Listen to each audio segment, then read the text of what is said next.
Imagine everything you love about the hobby in the palm of your hand.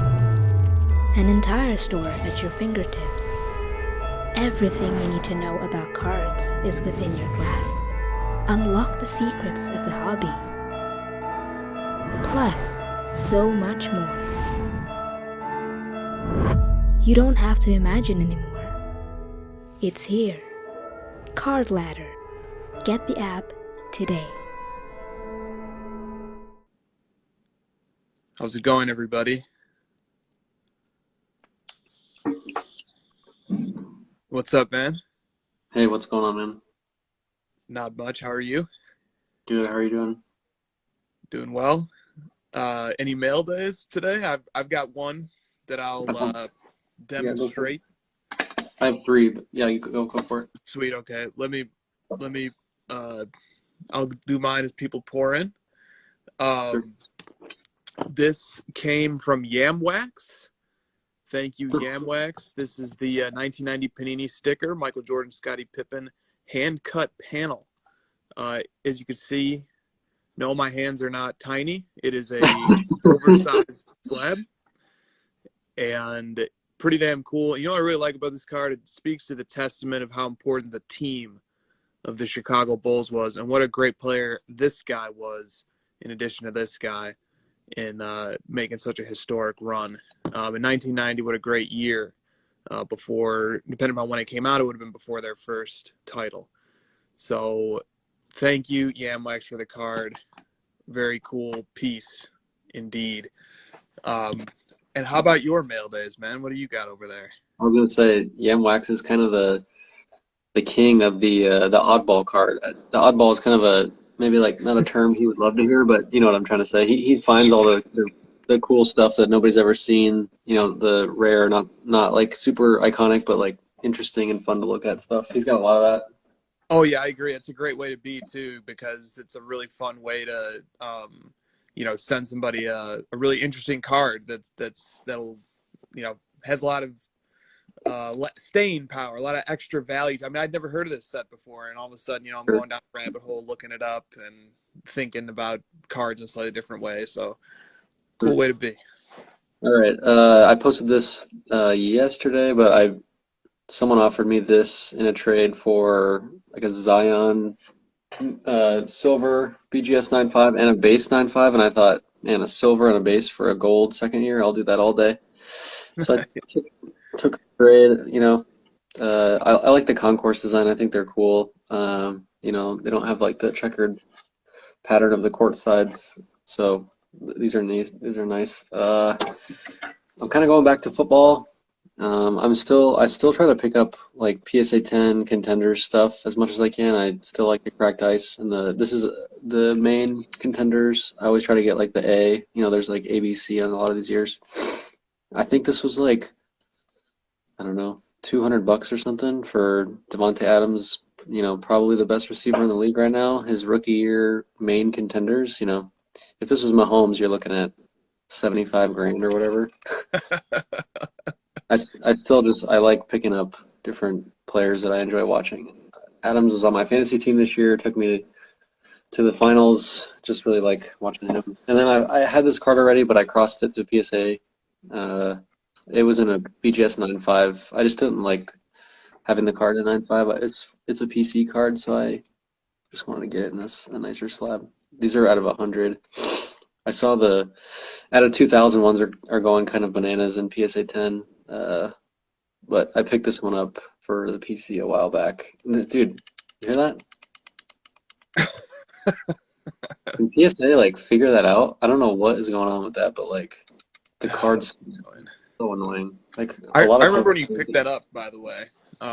That Federer, that was in the early days of the Zig or the Zag. Is it a Zig or a Zag? It was in the early days of the Zag on this show, and we were talking about going down and looking at different types of cards and stuff like that. And that was one of the ones that you had mentioned. And then I remember we looked at this guy's page that just had such a diverse array of historically important sports cards across many sports. And then you landed that card, and I'd say that card has held up quite well over the last 6 months, wouldn't you?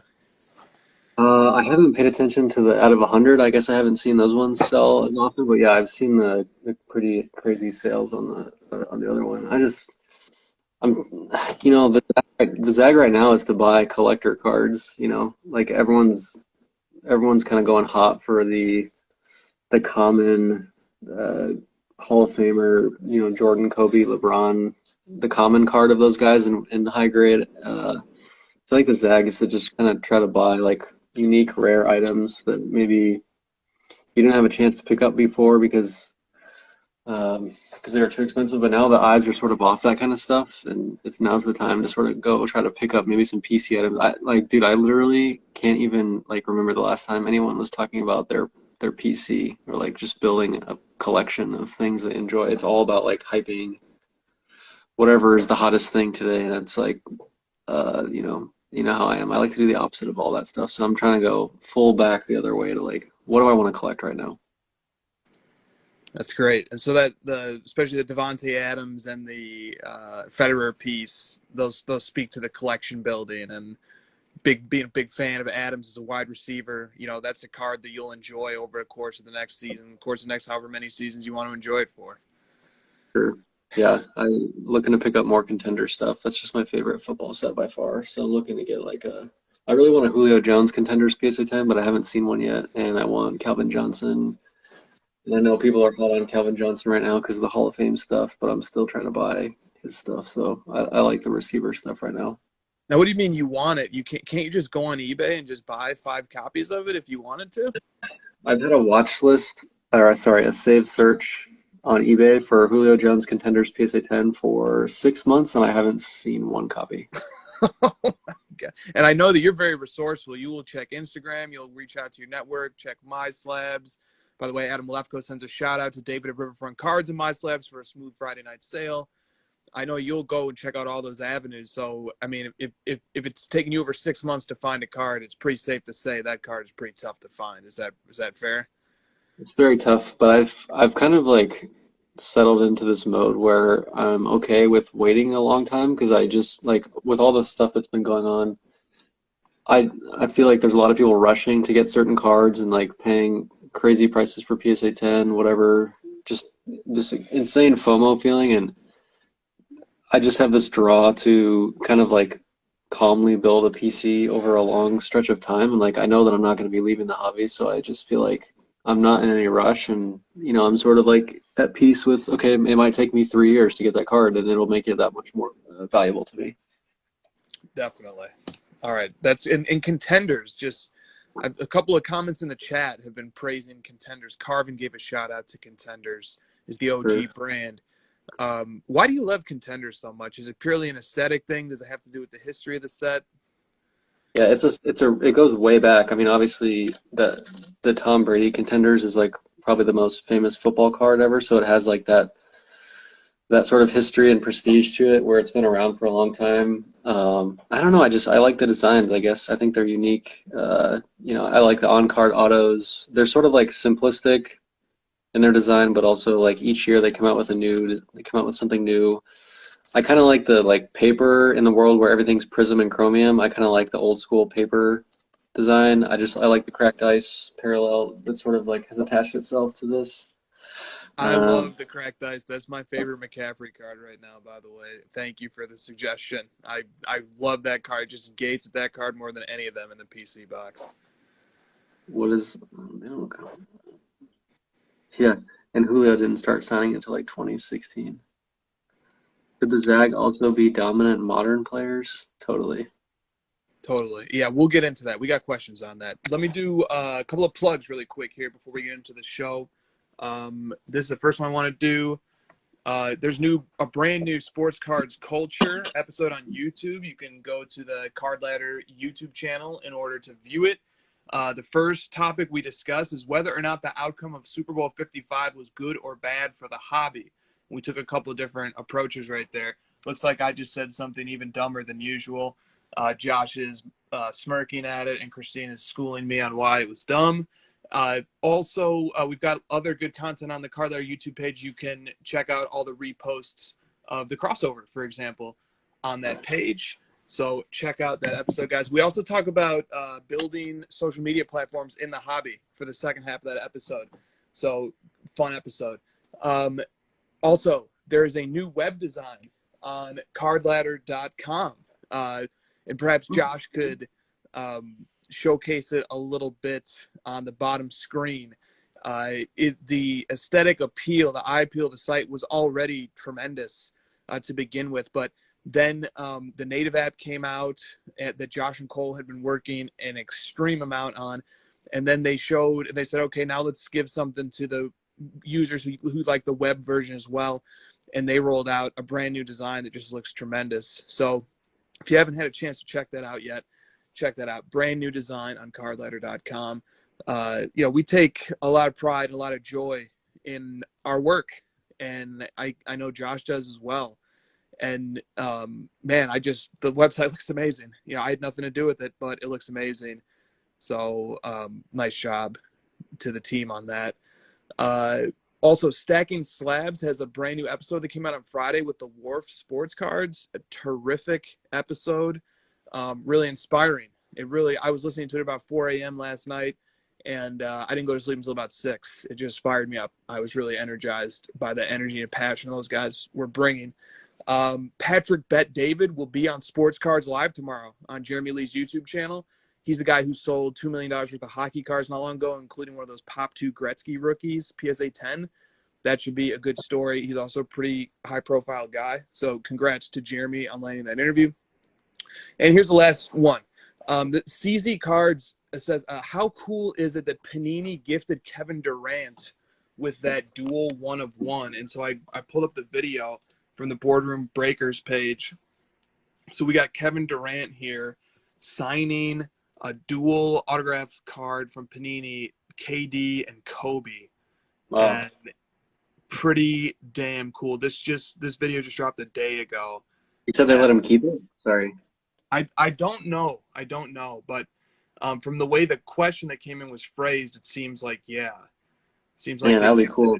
To him. That's a card I do not want to see on the secondary market. Well, we do. It was this guy's fault. Durant obviously is becoming and is in fact involved with sports cards behind the scenes. That's not anything that the public doesn't know. So that's pretty damn cool right there. Yep. Love to see that. All right. So thank you guys for bearing with those couple of plugs. Josh, do you have anything you want to mention or plug or add on to what I said before we get into the questions? No, just that I've been working super hard on the app still. I've a couple more things in the pipe coming. One feature that literally everyone has been asking for, and it's coming on the site and the app, and a couple new things that people don't know about are coming, just big features and stuff. And I'm going to be dedicating more of my time to Card Letter going forward as well, so I'm excited. That is very excited, and congratulations. Okay, let's go on to some questions here. First question comes from the legend of MJ23. Do you have any advice on trying to stay positive and enjoy the hobby? I feel the enjoyment slipping. And I think, we start with this question for obvious reasons here.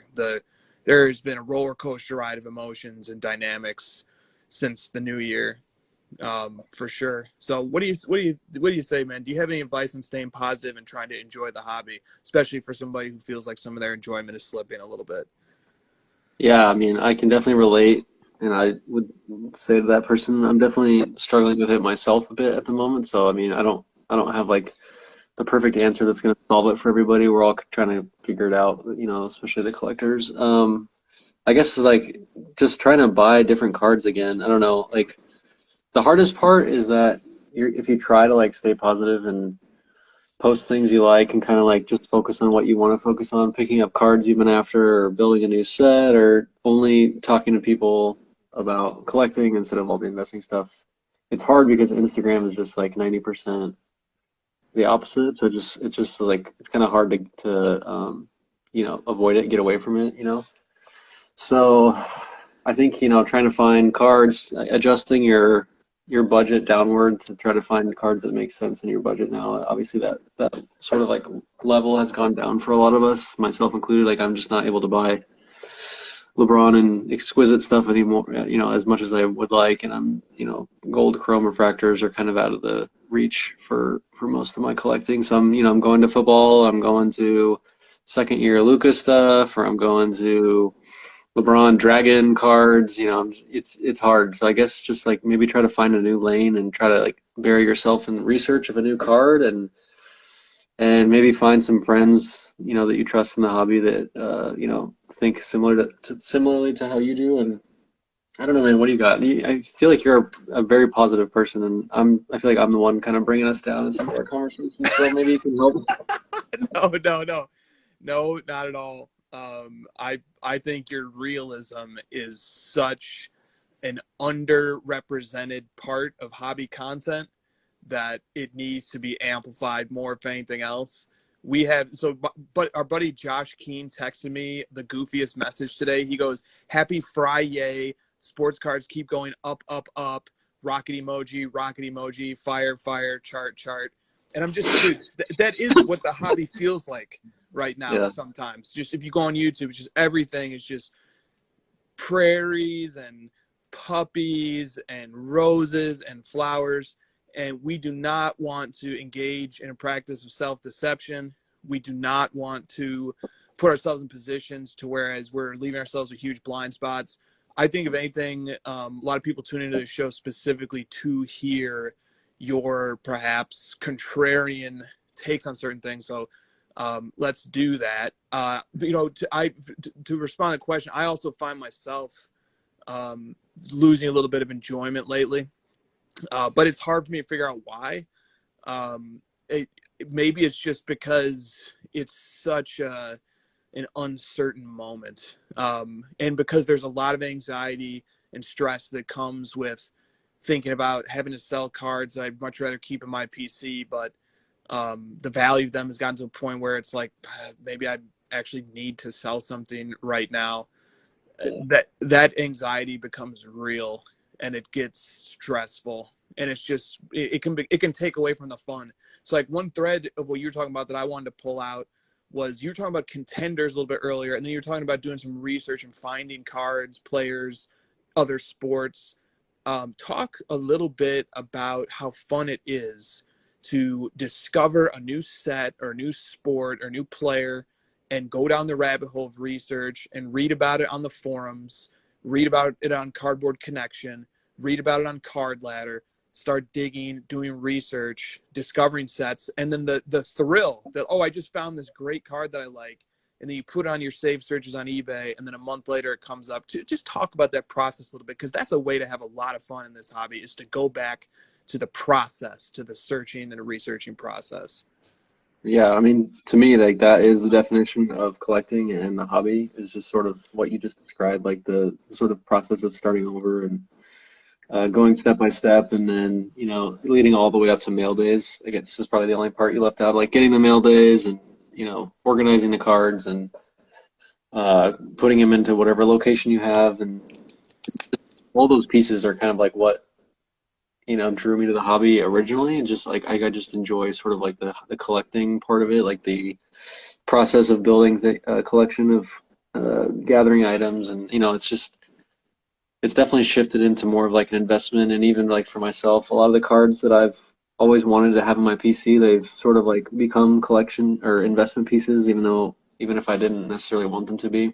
But yeah, I guess trying to find cheaper cards is the only way I can get back to that sort of full process without making it into this long 6-month consolidation process, which is also fun. But I need that build-up process to get to the consolidation phase, so I have to kind of figure out what that new build-up process is right now.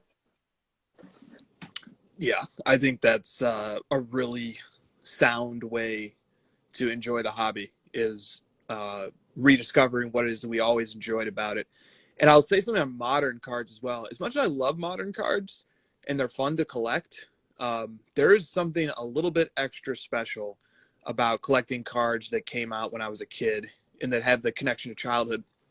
90s inserts, 90s athletes, 90s sets, 90s products. For me, that was where this whole addiction to cards, that was actually the make or break point for me. I don't think I ever would have even gotten into cards if I didn't have a childhood connection to them at first. And to me, like, that's a great way to remember how to enjoy the hobby again when it's become, such a really kind of a serious topic, and it's become flooded with new different types of people with very different outlooks and approaches than what we used to have. So that's another way too, is like reconnecting to those cards that were there at the beginning that put us into the hobby, and then finding new ways to enjoy the hobby too. We don't always have to go back to the past. We can innovate and find new ways to do new things that we enjoy as well. And maybe it's not such a bad idea to turn off some of the content sometimes. I think sometimes, like, as card prices go up, we find ourselves experiencing the hobby more and more through content and less through collecting. Maybe turn off some of the content.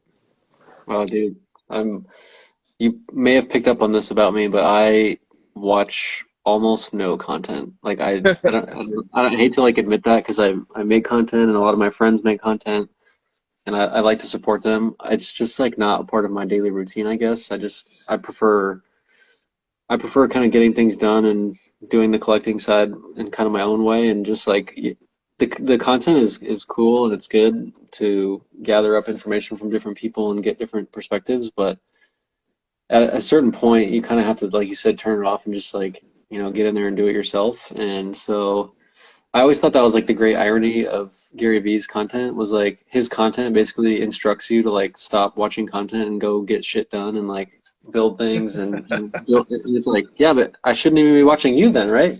Like, your content seems to be proven to be worthless at this point if your whole basis is to not watch this. I've always gotten a kick out of that paradox. So great point. Okay, JT Sports Cards 802 has a fun question for us.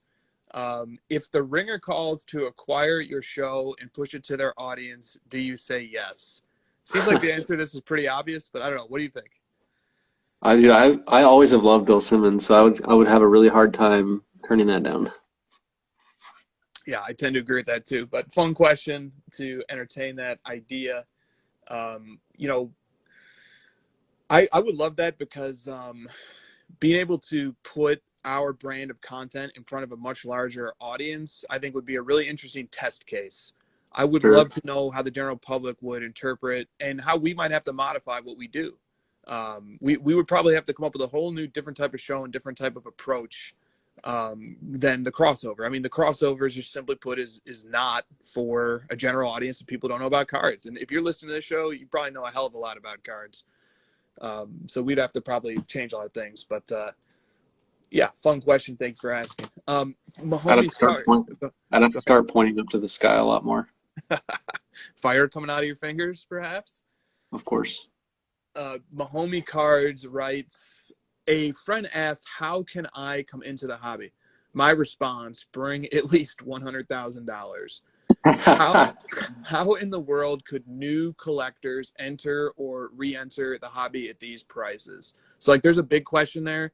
I do just want to, like, because this came up a couple of times, like, people worried about stuff getting so expensive, but, like, there are, first of all, Panini, like, without a doubt has engaged in some level of overproduction over the last few years. And that means that there's lots of cards that are not exceedingly expensive. So there are lots of cool ways to pick and choose spots, collect great players, collect young players, whatever.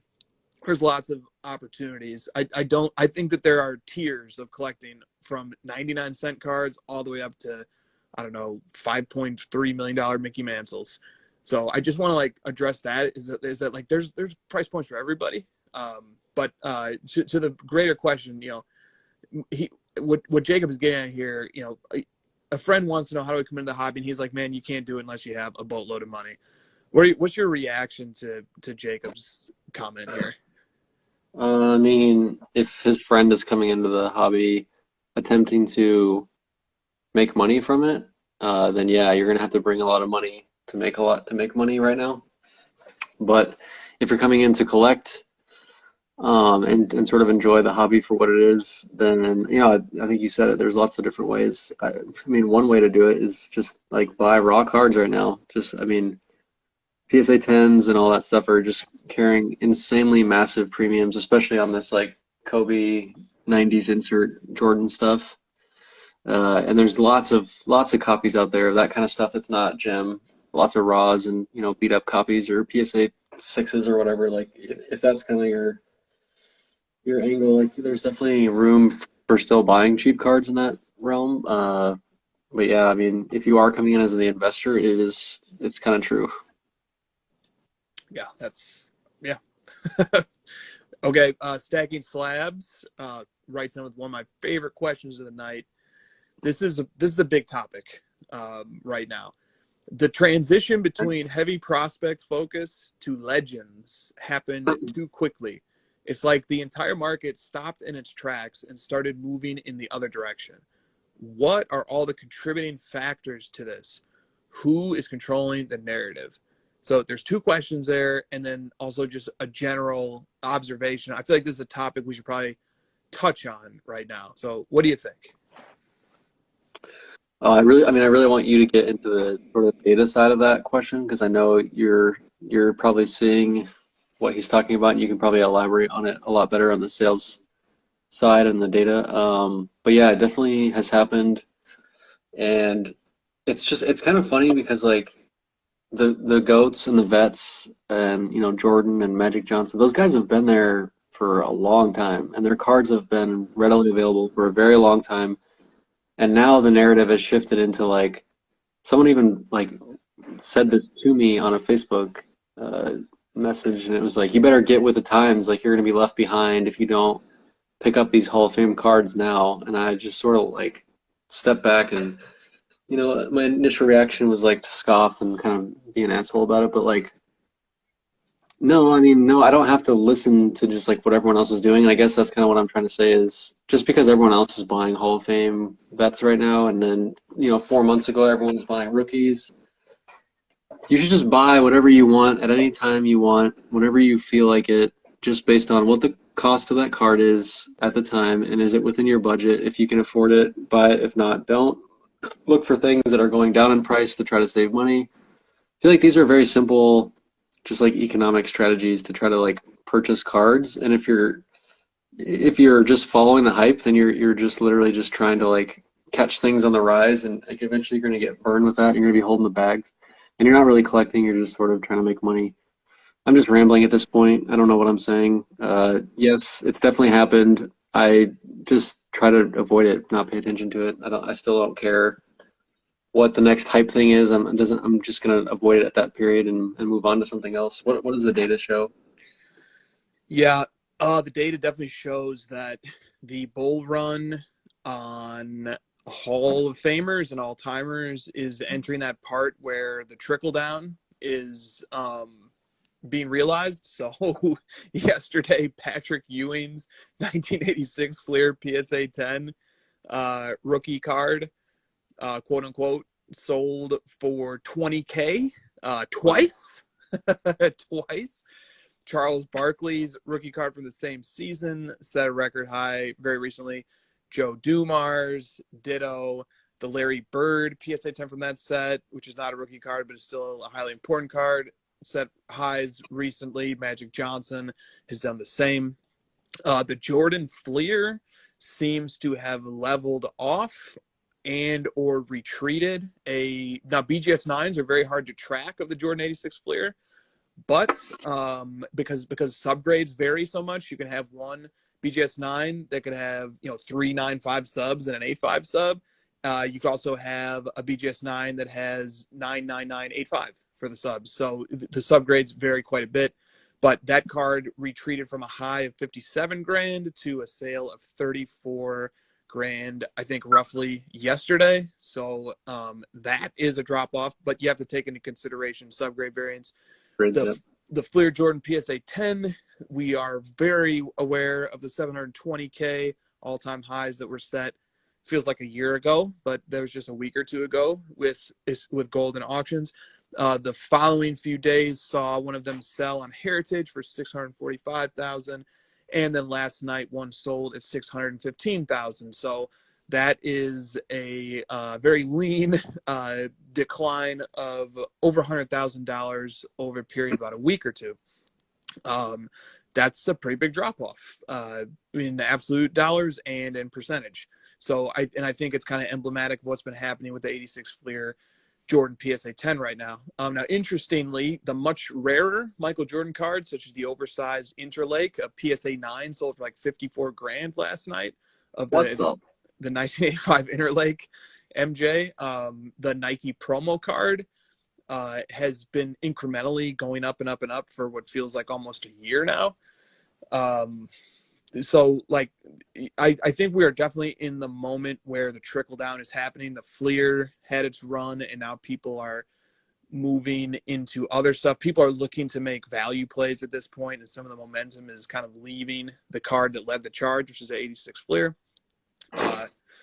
Michael Jordan. And then, you can even look at LeBron. Like I made a little story post today about the 2003 first edition Topps LeBron PSA 10 selling for $45.8K. After I made the post, the seller of that card actually contacted me to let me know the status of the sale. And the status of the sale currently is that an e-check has been sent but is not cleared. But if that sale were to ultimately be consummated, and it looks like it will, given the initiation of the e-check, through PayPal, then that would be not only an all-time high for that card, but I also believe it would in fact surpass the all-time high for the 2003 Topps Chrome base LeBron PSA 10. And so once again, it seems like people are shifting. And so that card has a population of 97, the first edition Topps base LeBron PSA 10. So I think we are definitely now in this phase that we see where people are now looking for value in other arenas. The sort of the bull run on the cards leading the charge is sort of flattened out a bit for the time being. So, but then you compare that. So GaryVee said on his Hot or Not video, when he was asked about, for example, the Luka Prism Base PSA 10, at the time the video was filmed, the card was worth around $1,600 to $1,700. He said the card was, or it's not hot or not, it's like overrated or underrated. And he said it's not overrated or underrated, it's appropriately priced. Well, since that video came out, the card has declined significantly. The card is now about $1,200 to $1,300. So apparently it was, in fact, overrated at the time that video was made. That's pretty emblematic of what has happened with many of the prospects: John Morant, Zion, Trey Young. And it's interesting to note Giannis even has been flat. He hasn't gone down, but he's been flat. But it's interesting to note that, like, all the younger guys, they just didn't get off to a good start this season in the NBA, or at least their teams didn't. So whether you're talking about the Mavericks, whether you're talking about the Pelicans, and Zion, the Grizzlies have done pretty well, but Morant got injured and he was out for several weeks. The Hawks did pretty well, but now Bogdanovich and Hunter have been out for extended periods of time. The team keeps slipping further and further below 500, or they're on the verge of getting there. So, they're not looking so hot right now. So you can almost, maybe there isn't so much mysticism to it as we think. Maybe it's just as simple as, like, prospects weren't doing well. Nobody had any energy to capitalize on to push the prospects. And so people just said, let's look at the GOATs for right now and let's see how they're doing. And then the momentum and the excitement of that carried itself away. So I just dumped a bunch of data. Would love to shut up now for a few seconds and maybe let you react to some of it. Yeah, I mean, everyone's like trying to play the Warren Buffett role and like tell you why everything's happened. And so it's kind of nice, sobering to hear you just kind of give the facts and say, like, look, maybe guys just aren't playing that well, and people are putting their money elsewhere where they don't have to have the risk of players playing poorly, and they just move their money around. And I'm just, I'm fairly certain. I mean, this happens every time. Every time something runs up in value super quick, every time it goes back down at some point. Maybe it doesn't retreat back to its initial value, but it definitely retreats. We're seeing it even with the Jordan 86 Fleer PSA 10 that we were told was going to be $1 million, retreating back in a healthy manner. And so all that to say, like, eventually that kind of stuff will dip back down and people will put their money back in prospects because they'll get FOMO about, like, oh, like, Luka is the best. I forgot, like, it just shifts around. And then people will be making Facebook posts about how I'm an idiot for not buying Luka, I guess. I'm just like, God, man, Hey, talk Only you could about the just. Facebook post a little bit, man. Give a little more back. I know the background, but maybe everybody probably doesn't. So, like, what was said back and forth? Because it's really funny. It's unbelievable the lengths that some people go to on Facebook. Well, it was like the star date Kobe, which I'll let you get into that more after this story. But someone posted like the star date Kobe PSA 10, which sold for like 70 grand, which, I had posted like that is just ridiculous. That card was $300 a year ago. I'll pull up the graph. Like it is just an astronomically comical rise in value. And I just posted like, guys, this card is not rare. It was a 1 in 9 insert, which You will not see the 70K in card letter sale, by the way. It's currently in purgatory. Just FYI. the 1 in 9 packs on an insert in the 90s, especially this kind of stuff, is like not rare at all. It's just not. And then people were trying to school me on like, well, it's actually, 1 in 9 times 13 or whatever, because there's 13 players in the set. I'm like, no, I understand how pack odds work. You don't say the pack odds are for a player. It's the pack odds for the insert, which is 1 in 9. And if you look at like Jambalaya, game jerseys, those are like in the hundreds, 1 in the hundreds packs, like 1 in 200 pack. This is 1 in 9. It's just like not that rare. It doesn't justify the cost, to go up. What is this? 11,000%. 11,000% in 1 year. It's just not sustainable. It's ridiculous. You guys can It's say whatever actually you twice want. that too, man. Because like I said, we don't have the 70K sale in there right now. So that card has Whatever. gone from $400 to 70 grand if that comp is to be believed in less than a year.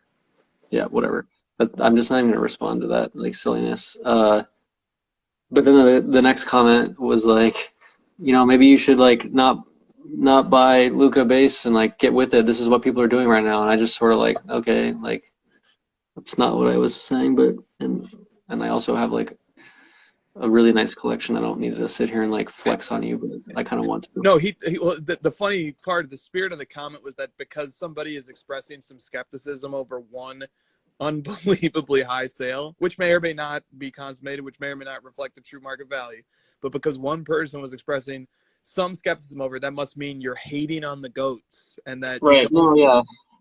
Right. yeah. Right. Yeah. I hate Kobe and Michael Jordan and LeBron because they're just right now. Right. Like how far has the pendulum swung that us, the advocates first and foremost of some of the, safety and security and the enjoyment of collecting that comes from focusing on players like LeBron James, Michael Jordan, Kobe Bryant, that suddenly now we are the haters on the GOATs. I mean, God, that might be a sign that things have gotten a little too exuberant on the GOAT side. I don't know what you think about that.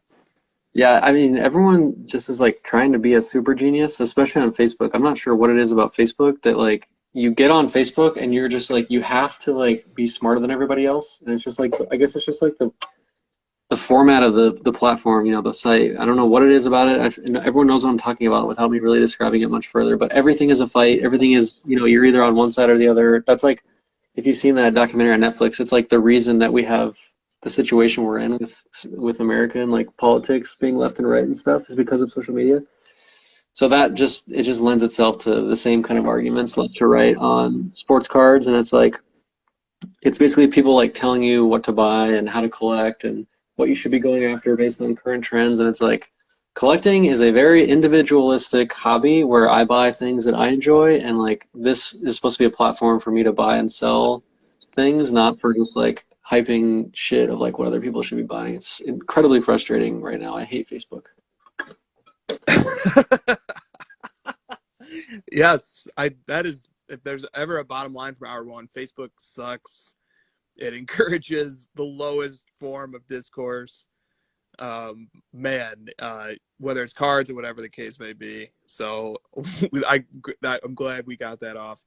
I want to put something else on Brett's question before we move on, because he was kind of talking about narratives and contributing factors to market movements. Well, let me tell you this, because you and I remember this very well. Right before the NBA season started, there was a number of content creators, some with bigger platforms than others, advocating vociferously for different prospects. And Trey Young was among the most advocated and lobbied for prospect. And so I think that we have an instance here to show that the real world on-court performance and the whims and the preferences of collectors and investors, these things are far more powerful and will easily override any content creator. Because, in fact, despite a very concerted and strong push to advocate for specific prospects, in fact, the prospect market has, in some cases gone down 20, 30, 40% since the start of the season. So I think like here we have a pretty neat case study where we can identify that notwithstanding the strong push for certain players in particular, the markets did the opposite.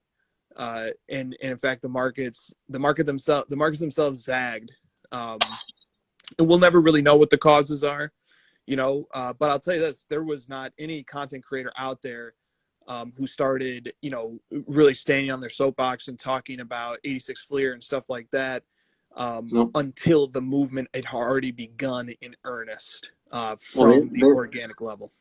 They'd already loaded up on that stuff, and I guarantee you the people you're talking about were quietly dumping that Trey Young stuff early in the season. It's just a guarantee. And then everyone that bought into that advice, they're the ones left holding the bag, buying that garbage. Not garbage, but like buying that stuff and being held at the values of what they were pumping it at, and then forced to figure out what to do with it at 50% value because they listened to some YouTube guy, talking about how Trey Young is their collection and their like amazing PC collection, and then immediately following that with this is the best investment you could possibly make this year, and then immediately shifting conversation into you should be buying GOATs.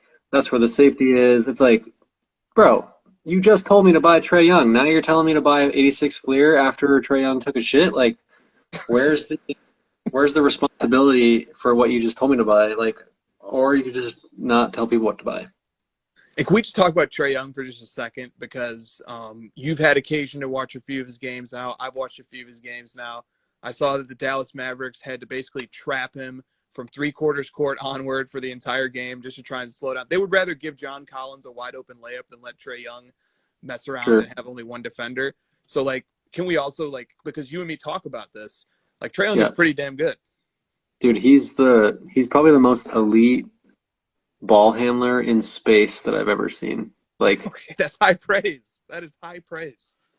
So quick and shifty and like small, like he makes himself small and he's just very like elusive. And when he gets open on the floor, like once he blows by somebody like super fast, he has great court vision. He's able to like find the big man rolling, and he's great at assists. He's an okay shooter. I'm not sure why people are saying he's Steph Curry shooting.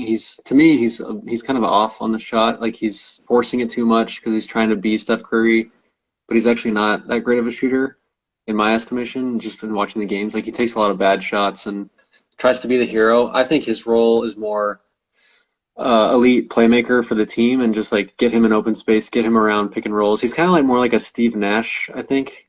Than he is like a Steph Curry. He just seems like a really good playmaker. He should be averaging like 12 to 15 assists. We're taking way less shots, but his defense is very poor. I will say that. No, definitely. Okay. So yeah, I co-sign that. And I've heard enough smart basketball people mention that I've even heard some people say he's the best lob passer they've ever seen. The guy is a terrific playmaker. He's a very scary player to play against. And the shooting percentage in some instances and the shot selection does leave something to be desired. But after that guy makes like 2 or 3 pull-up three-pointers from around 30 feet, you're just like, damn it, keep trapping this guy for the entirety of the court because I don't want that to keep happening. You have to trap him. I think they're more trapping him because if you do single coverage with him or you let him go off the pick and you don't, hedge the big guy out to trap, well, like I was saying, if you don't, he gets an open space. And once he gets an open space in the perimeter, he's just able to like dissect things quickly. It's not necessarily they're hedging so they can stop him from taking 35 footers. It's more of his playmaking in open space. That's just the way that I saw it. Definitely. Okay. Enough praise for Trey. Let's go here to a question from Long Island Sports Cards. He says, is the subpar, in scare quotes, is the subpar Jordan Fleer PSA 10 sale last night a black eye for Golden? The sale being referenced was a sale for $615,000 on Golden that happened last night. And I think the question of why is it a black eye for the auction house is based on the fact that the same two copies of the same card sold for $720K just a week or two earlier. No, dude, it's not a black eye. I mean, a month ago we were talking about if that card can ever get to 500K, and now we're saying 600K is a black eye. I agree. I think that there is the real issue. Ken said this himself. He said, "I wish it would have sold for 400K." Right. The last one, because then this one being 600 would have been this amazing triumphant thing where it crossed 500K. Instead, it's like the guy who paid 720 has to look at it and be like, the guy that paid 720. This is what he said. I guarantee you. Well, I'm in it for the fun, and I love this card, and I don't care what I had to pay. It's just a collection item for me. Yeah, 100%. And guess what? I look forward to owning this card for many years. So sure. Let's see. And I totally agree. In fact, in my point of view, I'm God, I remember talking about this card last year, and boy, was I wrong. I didn't think this card ever had potential to go much more than 100K. I remember that was the peak of its Last Dance hype, and I just didn't ever see it going much higher than that. And that's my own bias because personally, I don't value it at that level as a Michael Jordan card collector. But here we are, and now we have a number of comps. I believe that's 4 public comps in the last month of a PSA 10 Jordan Fleer going for well over $500,000. So yeah, I think we do not want to suffer from myopia here. Man, 615K is a hell of a price. So good. I think that is good. Okay.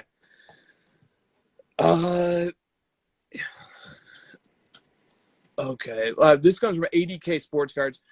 He says, what is the current state of the Michael Jordan market? Buy, sell, or hold? I'll just say this. Not much has changed with the Michael Jordan market, in my opinion, outside of his rookie market. I think the same has continued to hold true for inserts.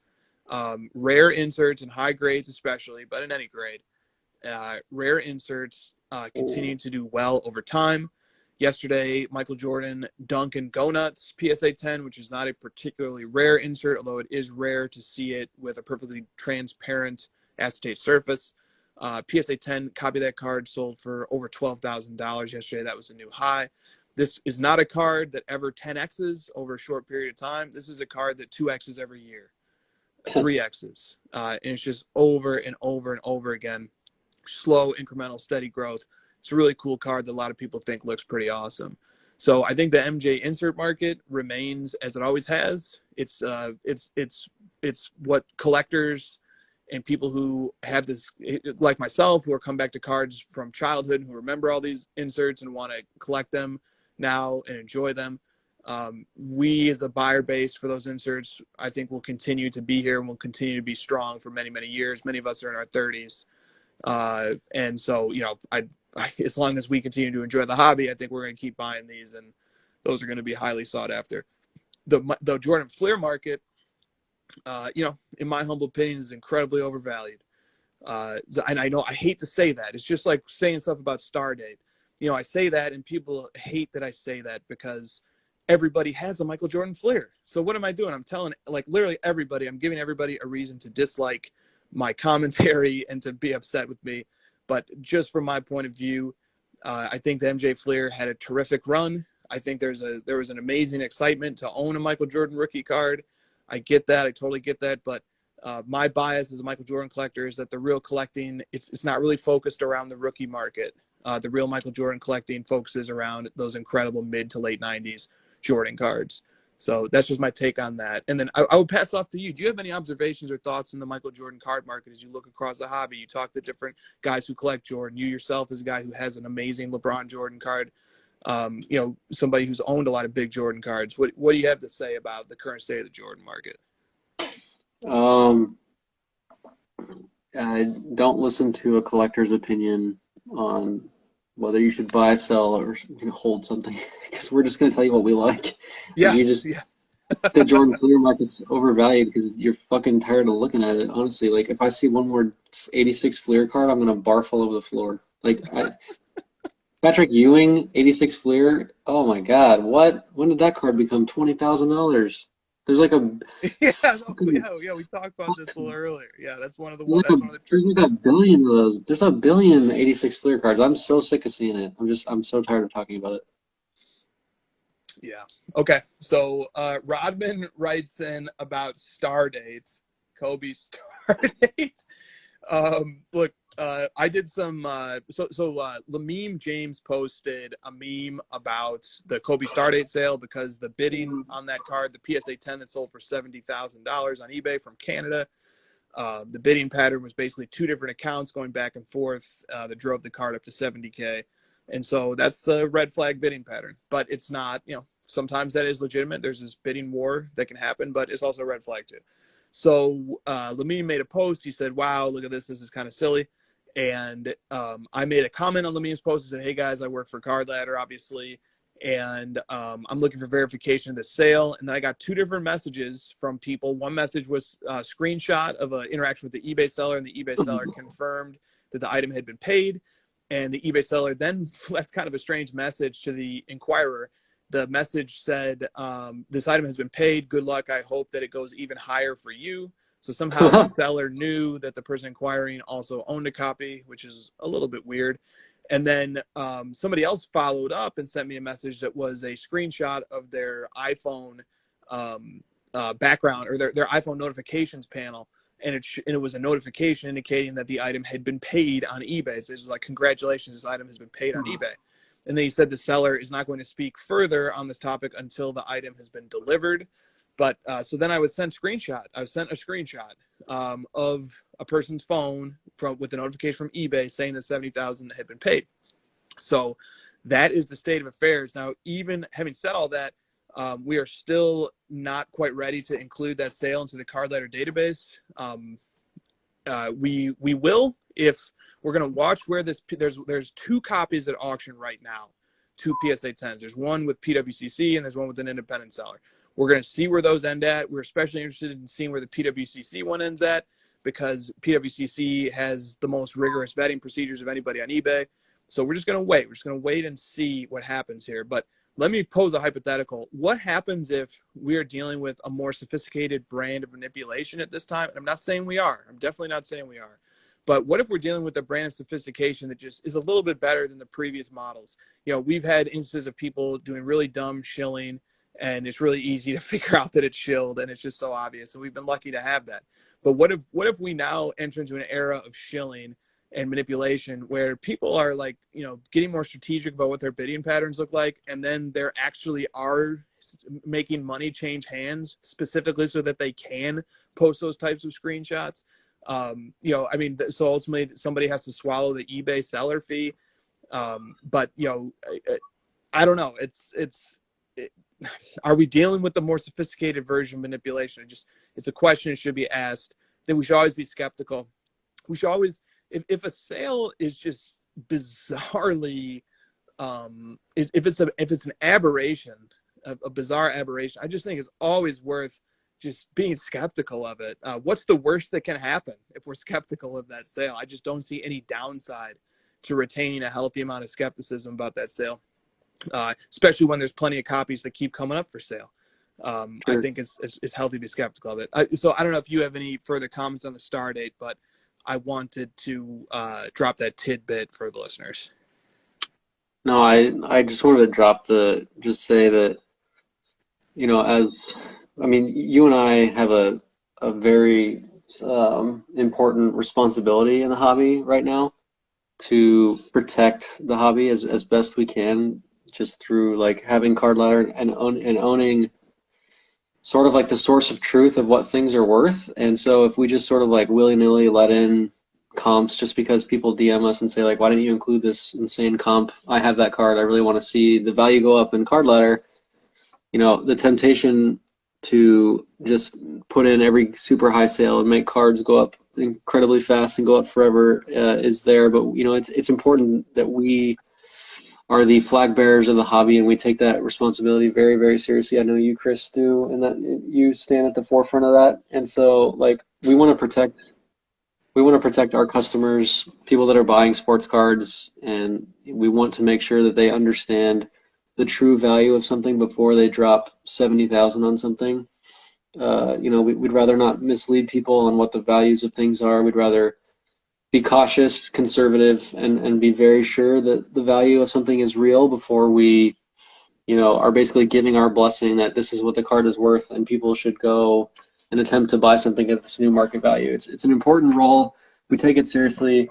We get pushback from both sides of, add this sale. You need to add this sale. It happened. I promise. I know the guy.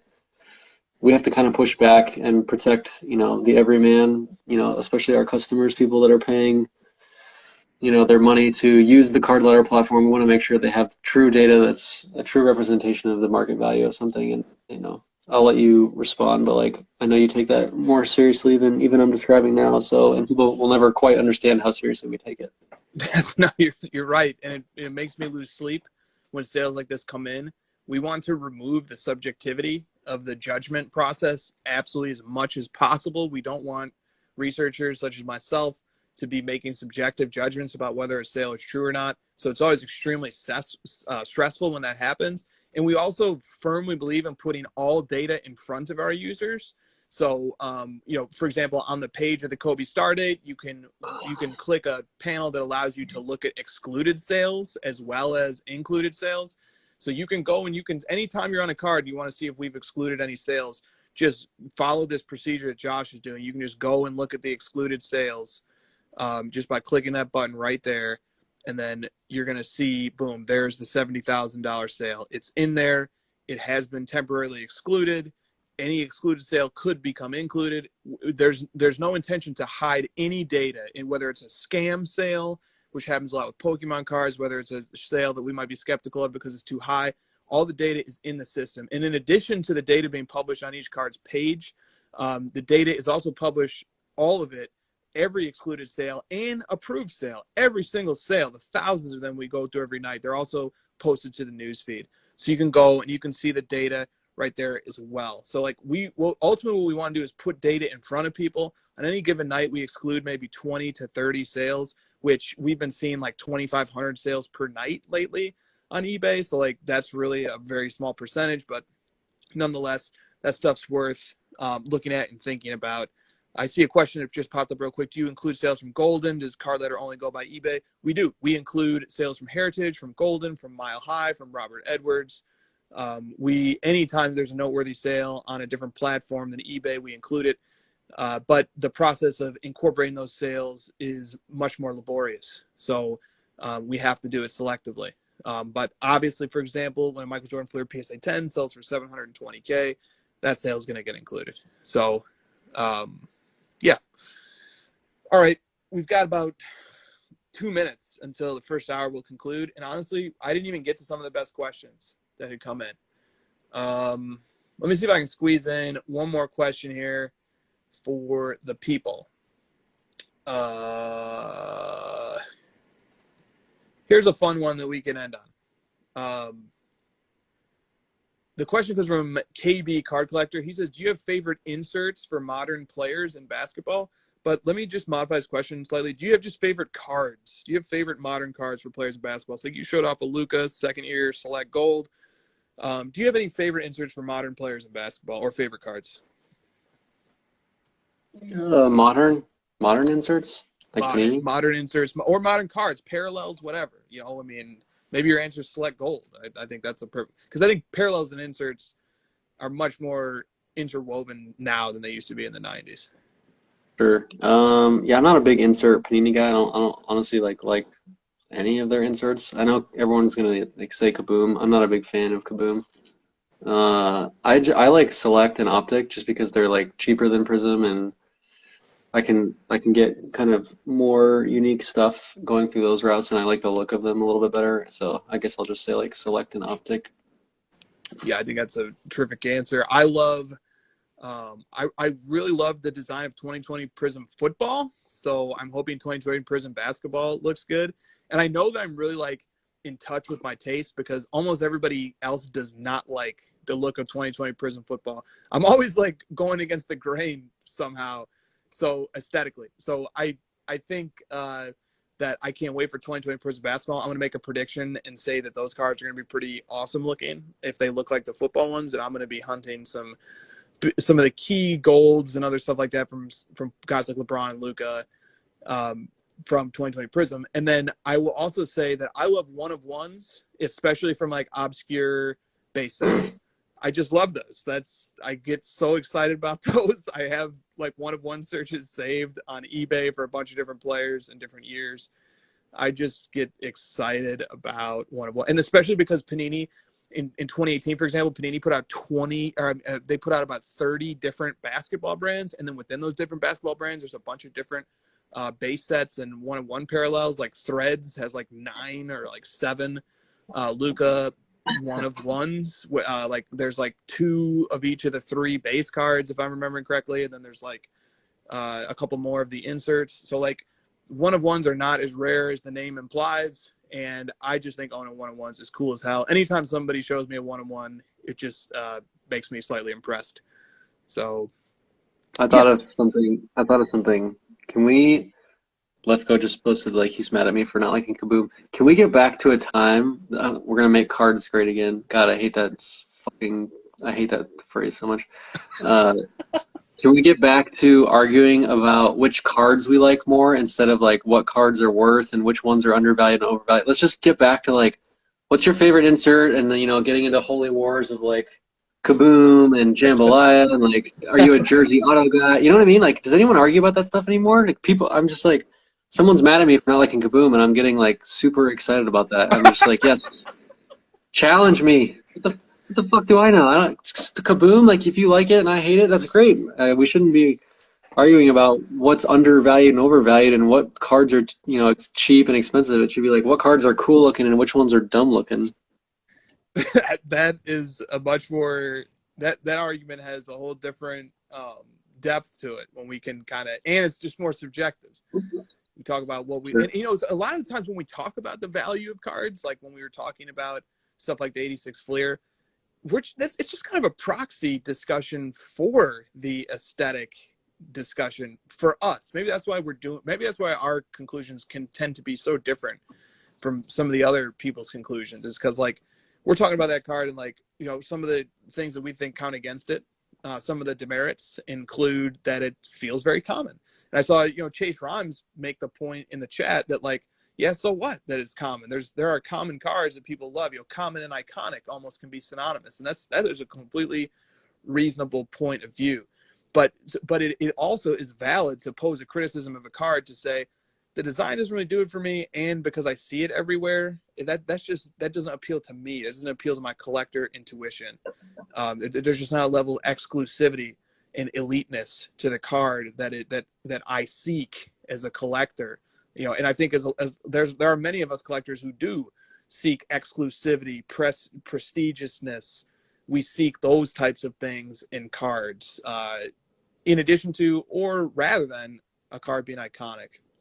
But I think also, we end up arguing about that anyway, right? Like when we're talking about value, like that for you and me, that's ultimately what we're talking about. But also, like, this card's been shoved down our throats for the last 6 months. Like, even if I did like the look of it, at this point, I've been told to buy it from 500 accounts that none of those accounts, by the way, have talked about the look and aesthetic of the card and like how awesome it actually does look, in my opinion. Like, I do like the design. I like the sort of like unscripted look of the card and like how Jordan is dunking. Like it's not like a Panini where it's like photoshopped kind of scripted looking pose. Like this feels like a more natural in-game photo of a very young Michael. Like there's a lot going for the aesthetics of it. Instead, I have to hear just about how it's the card and it's 86 Fleer and like all the big accounts are opening the wax and like I'd rather discuss the merits of the card in a vacuum versus like the fact that I should own one because someone else is telling me to buy it. That's what makes me not want this card, is that it's shoved down my throat from every direction.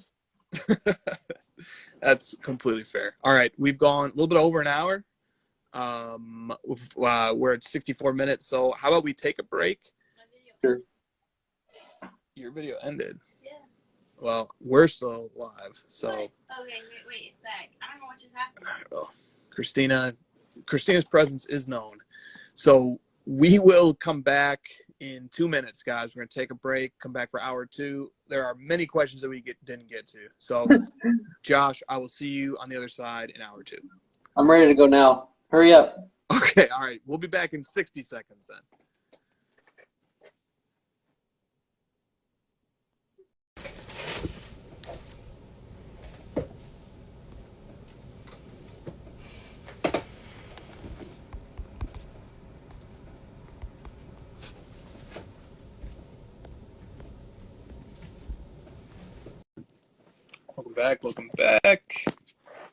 Welcome back, everybody. Hour 2 of the crossover. Today is Friday, February 12th. I say that for the benefit of the podcast listeners. Welcome back. All right. Christina had a take on an insert that everybody likes that she doesn't like. So can you get your display ready? Hold on. She has a visual illustration Okay. of an insert that she does not like. Carvin, the Christmas lights never come down. Just FYI. Okay, she's getting it ready. This is what she does not like and others like. Yes, this is a popular insert that she does not like. I looked over at her screen after we talked, and I was like, why were you looking this up? Because it's a very weird thing to look up. And she was like, oh, it reminded me of this card. Okay, did you get one? I mean, I guess. All right, well, hold on. Let me...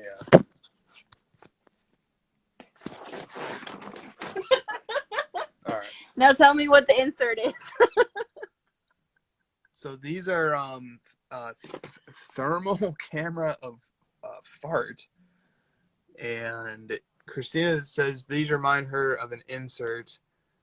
Has anybody in the chat got it yet? No. No? No. Maybe this is a better one. Okay. So, I know what she's talking about, but I can't remember what it's called. oh, we got it. Nice looking cardboard. Got it. Color Blast? Color Blast. It's like the white background with the explosion of color. Yeah, it looks like they're farting out like rainbow colors. Like I'm not a fan. And like the pictures too, like Here, come talk to the people. Tell the people. The pictures too, like that they use are never like good photos either. They're always like or something that like literally makes you think they're all constipated. Those cards are incredibly expensive too, and I don't understand why. They're like, LeBron. I think it was like a LeBron BGS 10 Color Blast was like 40 grand. It was like, what in the world? This is like rookie card stuff. So much. We had a few people. So Anticipation, 1995 Flair Anticipation insert. That's a good guess. That probably would have been more my type of guess. Meltdown. Yeah, 1995 Skybox Meltdown. Definitely too. Can you give an insight? The Color Blast insert didn't come from the design team. It was a request from marketing. There you go. It was made by people who don't care about what it looks like. That could put deflate that balloon quickly. Guys, this is a marketing ploy. You've all been duped. I know that every time when I work at my company, every time marketing comes up to something, all the engineers just sort of roll their eyes like, God, this is going to be stupid. For sure. All right. So Christina really wanted to share that. No, I didn't. You wanted me to share that. She's looking at thermal farts on her computer. We had to figure it out what it was. Okay. Also, tagging in Christina, James, Say Hey Cards sent in the topic of the Taylor Swift Fearless re-release. Yes. It's way too early to be talking about Taylor Swift. except that the reason why Taylor Swift is being mentioned is because, as people know, when you talk to the Card Letter account, it's Christina who's answering your direct messages. And Christina forgot that she was on the Card Letter account last night. And for a few seconds there, the Card Letter account was following Taylor Swift. One person we follow. Taylor Swift. But then Christina corrected course quickly and flipped back over to Christina's PC in order to follow Taylor Swift. I thought I was following her. That's why I was like, why am I not following her? Click. Oh shit, wait, I'm on Card Ladder. So Card Ladder has officially followed one person for 30 seconds, and it was Taylor Swift. So thank you, Christina. And thank you, James, for reminding me to talk about that. Does anything show up in the Card Ladder feed since they don't follow anyone? Yeah, a bunch of Card Letter posts. Look at me. It's the ultimate ego account. It's Card Ladder and then like ads. Oh, it's Yeah. ads. Right, some ads as well. It fits in perfectly with the hobby where everything's about me. Yeah, exactly. That's the quintessential me account, is when you are following nobody. Maybe could the account follow itself? Maybe that would be the highest level. We don't consume content. We are the content. Okay, Grail Chooser 77 wants to know if we can get a happy hour crossover on the East Coast from 5 to 7 p.m. So Damn. Just putting the request out there. That's the middle of the day for me, sir. Yep. For a PST or a mountain time, that is like early afternoon. I'm hard at work coding. That's when my headache starts settling in because I've been coding for so long. Yeah, I can imagine. All right, so there are some big topics from hour one that I wish we would have talked about in hour one, but let's get to them now. This one comes from Flippity Flip Cards. The topic is Vegas Dave lighting a Flair sticker MJ on fire. And then Cardboard Max says Vegas Dave versus GaryVee. I just want to say one thing off the bat. In many situations, including this one, we do not need to we do not have to accept the forced dichotomy of Vegas Dave or GaryVee. Those are not the only two ways to think about cards, hardly. So I just want to put that caveat out there. This isn't a political race. This isn't you have to vote for the D or the R. There are plenty of different points of view. You do not have to subject yourself to choosing a side. But with that said, we will. So what do you want to say about Vegas Dave lighting a Flair sticker, MJ on fire, and the Vegas Dave versus GaryVee thing? I react to Vegas Dave's videos much like I react to my 5-year-old when he throws a tantrum. I tend to ignore it, wait for it to pass, and then continue on with my day. I just think that is the right course. It's like, what am I supposed to say? He's burning cards. I mean, I can't think of a more childish act. So you want an optimistic spin? Sure. The hobby content world and the hobby audience is big enough to support kind of a niche heel. Somebody who is like niche, they're making a negative point, they're being pessimistic, and the hobby audience is big enough, it's important enough that somebody would engage in self mockery basically and do ridiculous, outlandish things to get attention. So if there's any positive takeaways, the fact that there's a guy who thinks the hobby audience is important enough, big enough, influential enough that he's willing to make a fool out of himself and offend many people for the attention that it brings. He also called the 86 Fleer Magic Johnson a rookie card. He also stated that his raw sticker Jordan was worth $200,000. So when someone puts in ridiculous false statements into their video, it's really hard to pay attention to anything else they say. I totally agree with that. I think that's an overlooked point here. Sometimes in the hobby, we give a pass to people exaggerating or bending or stretching the truth. We don't need to do that. We don't need to tolerate that. If somebody says something outlandish, such as that I'm burning a $200,000 card, when in fact the card is only worth that if it's encapsulated in a PSA 10 holder, that's just a blatantly false statement. There's no basis to it. It's an exaggeration. and it's evidence that this person is doing things for a dramatic effect, and they exaggerate, and they're not precise. What he's actually going to do is fuel the hobby to band together and prove him wrong. So he's actually stoked the passion of collectors to do the opposite of what he's saying.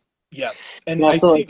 Yeah, no, I see this time and time again. There are several people who are influential in the gambling space who wade into sports cards, and then when they realize that they don't have the ability to dominate the space and commandeer it, and that it's a very dispersed, decentralized space with lots of different niches and different communities, and that there's no way for them to just take the microphone and command it and control it, then they turn on it. They get very upset at it, and they start to understand it, as many people understandably would in the gambling space. They would understand sports cards as a threat to their industry and to their ability to influence. And so then they make a really harsh pivot against sports cards. I've seen it happen a few times with a few people of influence. It's a weird cycle that plays itself out. So I've lost interest. yeah, let's move on from that, guys. Just don't think that's a very. I also don't think content creators should be setting it up that way either. Just as a final thing, like don't reduce us to GaryVee versus Vegas Dave. As tempting as that might be, it might be clickbait, but I don't respect it. I don't think it's a fair representation of the points of view in the hobby to dumb it down to those 2 points of view. All right. K Dizzle's card says, should big accounts, such as GaryVee, for example, disclose the cards or position they own before showing pictures due to the influence that they have? If so, what do you think is the best way to do it? And Card Porn had a similar comment. Can we have a general discussion about how people giving hobby advice and tips should give disclaimers about that advice in situations where they might have an inherent bias, for example, where they hold inventory in the cards they are pushing? Can you please go first so I can react? Yeah, I'd love to. So, as a person coming from an academic background for the last 8 years of my life, I think the pursuit of truth and the pursuit of knowledge is an extremely underrated and important aspect of the human existence.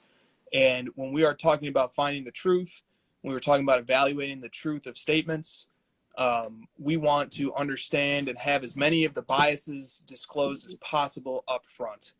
So if somebody is going to give an opinion based on why a card is going to go up or down, the case of Vegas Dave, why the market is going to go down, I think that the more a person can support it with evidence, with analysis, and with disclosure of their own personal interests and biases, the likelier we are to get the closer to the truth. So in other words, the more information, the better, the more transparency, the better, the more likelier it is that we as observers and third parties can take that statement that we're evaluating and make a holistic judgment about it. Now, in the particular case of where people are giving advice or tips, and then it just so happens that the stuff that they're telling you to buy, they also own, on the Sports Card Nonsense podcast, I tip my hat to the hosts. They have begun practicing this because they got some feedback about it. But the main host continues to call it nonsense. He says, okay, I have to give this disclaimer that I bought 2 of these cards that I'm now recommending you to buy. Okay, enough with all that nonsense. It's like, man, it's not nonsense. It's done in service of the truth. It's done in service of the pursuit of knowledge. It's done so that we can properly and with the most information in hand evaluate the claim that's being made. These are just basic principles of integrity and ethics when it comes to evaluating statements. So is it adherence to the highest principle of just figuring out the truth? Yes, people absolutely need to disclose any and all information that could potentially bias what they're saying. Even if it's not biasing them, we still need to know it so that we can make that judgment for ourselves as listeners and as bystanders. So to me, it's just an ethical thing on a high level. All right, so now what's your take on disclosures and disclaimers before talking about a card? Well, I'm not going to be able to follow it up nearly as intelligently as that, but I will just kind of give my emotional reaction, I guess. It annoys me to no end watching people disingenuously hype and pump their own cards, like just to start as for a starter. I just think it's gross, and I'd much rather see people be genuine and sharing things that they're passionate about. And I think that to me is the spirit of social media, is like sharing things that you like and finding common interests with other people, discussing it, instead of using that platform to hype and generate wealth and value for yourself. That's, I think that sucks. I think it sucks big time.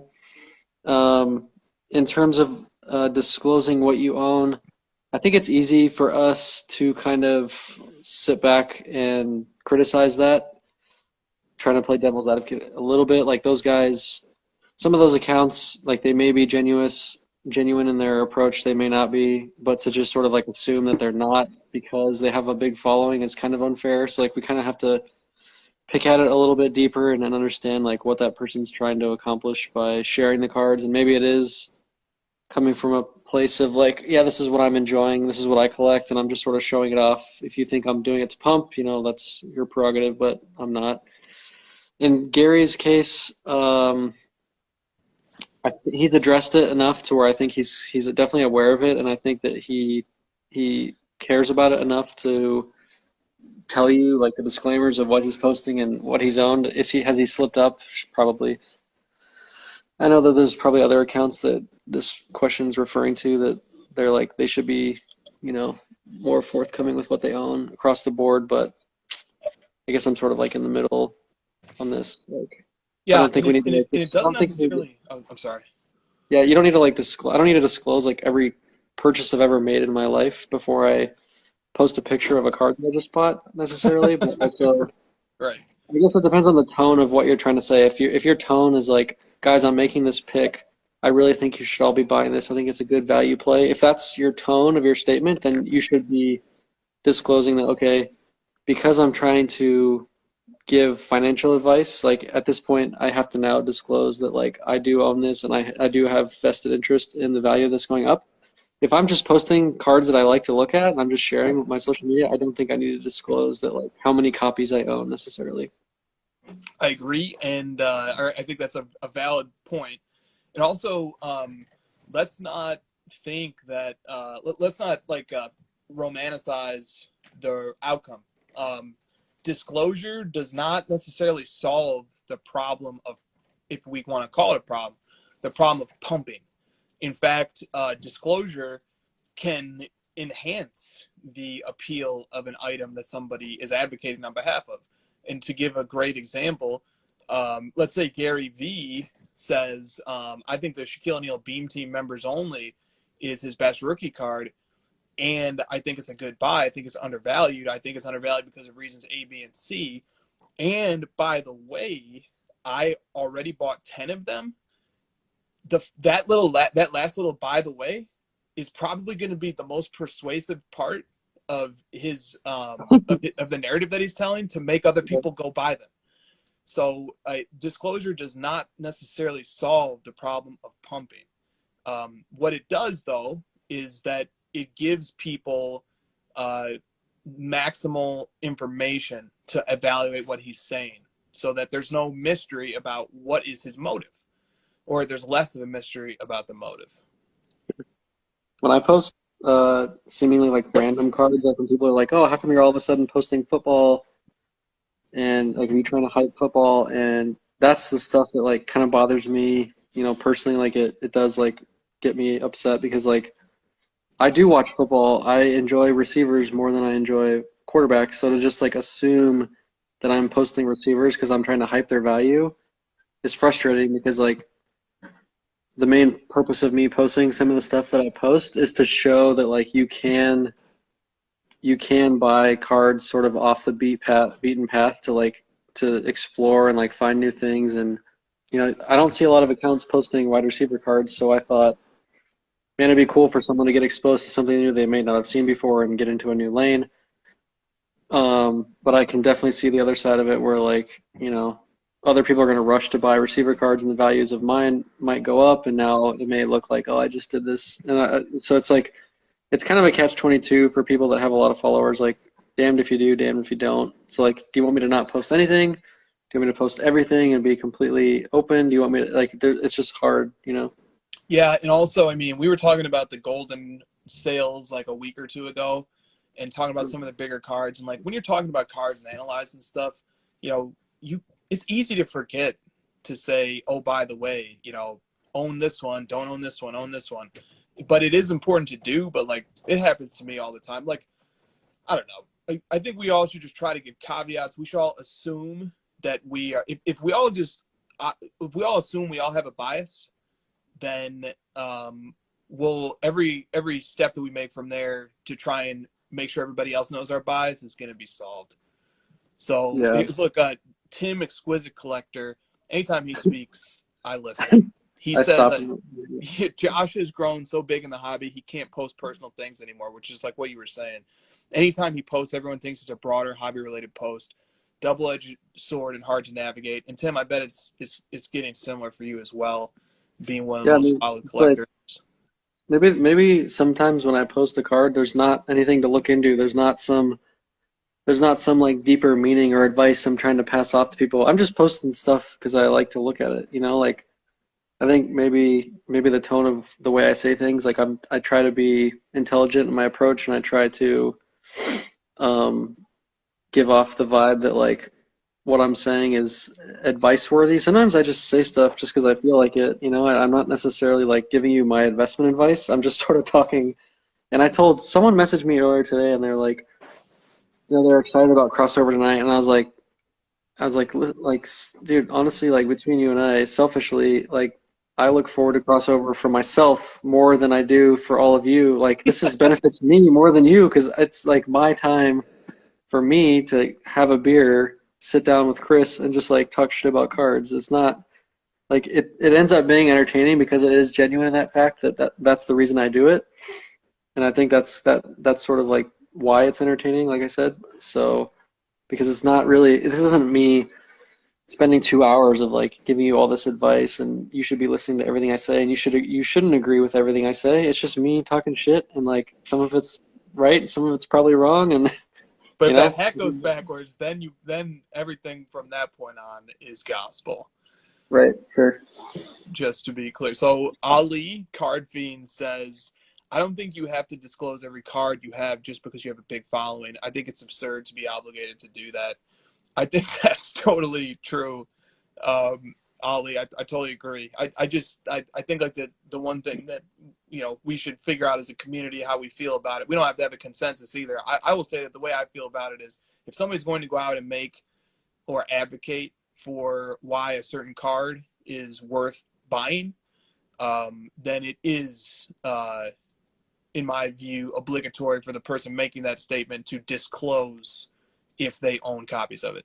That's where I would say that the obligation kicks in. Sure. So, all right. Mahomie's Cards says, what can we do to stop price manipulation? I worry it's going to scare away a lot of collectors. So I like the way this was phrased because it's like, what can we actually do? Yeah. What do you think? What can we do? Obviously, we at Car Ladder do everything we possibly can to try and suss out manipulation. That's the basis of our philosophy in general, is to weed out bad data that isn't reflective of consummated purchases. But from the perspective of we're just collectors, we're guys on Instagram. What can we do to stop manipulation? Do you have any ideas? I would love to open this up to the chat as well. Sure. This is a hard question. If there was an obvious answer, we'd all be doing it right now. But what do you think we can do here? I've given this answer before, and it's like not the answer that everybody wants, but it's kind of just like on each individual to not necessarily buy into everything and like stay within your means and just buy what makes sense to you. And if something was $300 and now it's $70,000 and that just doesn't make sense to you, then like don't put your investment into that item. The only way, I've said this so many times, the only way that you can make change in the hobby is to not spend your money on something. So like if you think Panini is overproducing and overprinting stuff, the only way they're going to stop doing that is if you stop buying it. Everything is money driven for the most part. So like if you it's like vote with your dollar kind of thing. If you continuously put in your $50,000 into these things, like you're the one fueling the fire towards this being a real value. If you don't, it will come back down to what its real value is, and that whole manipulation will have been for naught. Very true. Getting a lot of, I think that is the best advice possible, because that is something that we as individuals can completely control. We can control what we spend our money on and what we don't. We do not need, FOMO can kick in and people can start feeling torn. Like, oh, but, should I buy this? Are people believing in this comp or not? What's the downside to just sitting on the sidelines for a card that is up 20,000% over a year? Like Josh said, I think voting with your dollar is good. Let me get to some of the comments that came into. Dan GMI Flip says, just keep calling it out. Fair. Long Island Sports Card says, do not overbid. Summarizing what Josh said, Can't Stop Card says, collect what you love. Lucas Tigers LeBron says, yesterday's manipulation is today's bargain. Yeah. Or, yesterday's fake manipulators create fake comps and then collectors make them real is another way I've heard that. Something I've always thought about is like, here's me disclosing. I've spent, a lot of money on individual cards, in the six figures for some. So am I, by doing that, buying into the hype or manipulation of a card, or am I stating with my dollar 6 figures worth? I think this is worth that amount of money to me to own that thing in my possession. Like I was willing to make that decision to spend that amount of money, whether it was manipulated to that point or not, whether it was, a 10-year project for someone manipulating all of sports cards for the last 10 years up into this value of LeBron exquisite rookie cards into 6 figures. Did I fall for that trap, or did I just finally accept that, like, okay, this is what it costs. I want it that badly. I'm going to pay for it, and it's no longer manipulation? What is it? Like, where are we at in this whole... Dude, the lines get blurry quickly. The lines get very blurry quickly, and value is, it's consensus. It's definitely a consensus thing. We could evaluate the legitimacy of the comp methodology as a basis for value. Why? Because just because two people bid an item up to a new price, does that mean that that's the item's new price? But that's how it works. That's how people think. We have a very competitive market. There are analogs in other industries, such as housing, that use the logic of comps, comparables. So, but all these things, they have a lot of assumptions that needn't be true. They are true, but they needn't be. There is one statement, though, that's been bothering me that I have to get off my chest, is that there's been this notion around the hobby right now that there is just some immeasurable boogeyman / fund / buyers group / celebrity rich guy that we don't know who it is, we don't know where they are, but we're just supposed to trust that they're out there and they're willing to spend 20x the all-time high from a month prior just because they have so much money. That whole notion just seems silly to me, to just like believe that on the face. Like I would just be more skeptical of that and like dig in further than to just trust that there's some fun. Because if you watch my interview with Ezra, the collectible CEO, I point blank asked him, are you guys participating in these auctions where people are basically attributing you guys, not necessarily your company, but like the concept of a fund or a fractional share company, they're attributing you with buying these cards at astronomical prices because you can justify it by just putting it on your platform and selling off the shares, and you make money, so you don't really care what you pay. He said flat out, like, no, we're not paying the all-time highs. We have our own research, and we're buying cards privately at deals that we feel make sense for the company.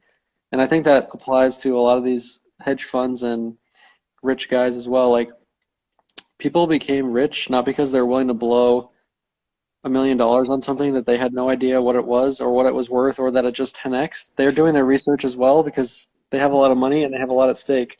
Those people are very intelligent. Some of those guys come from Wall Street backgrounds, like we heard from Ezra.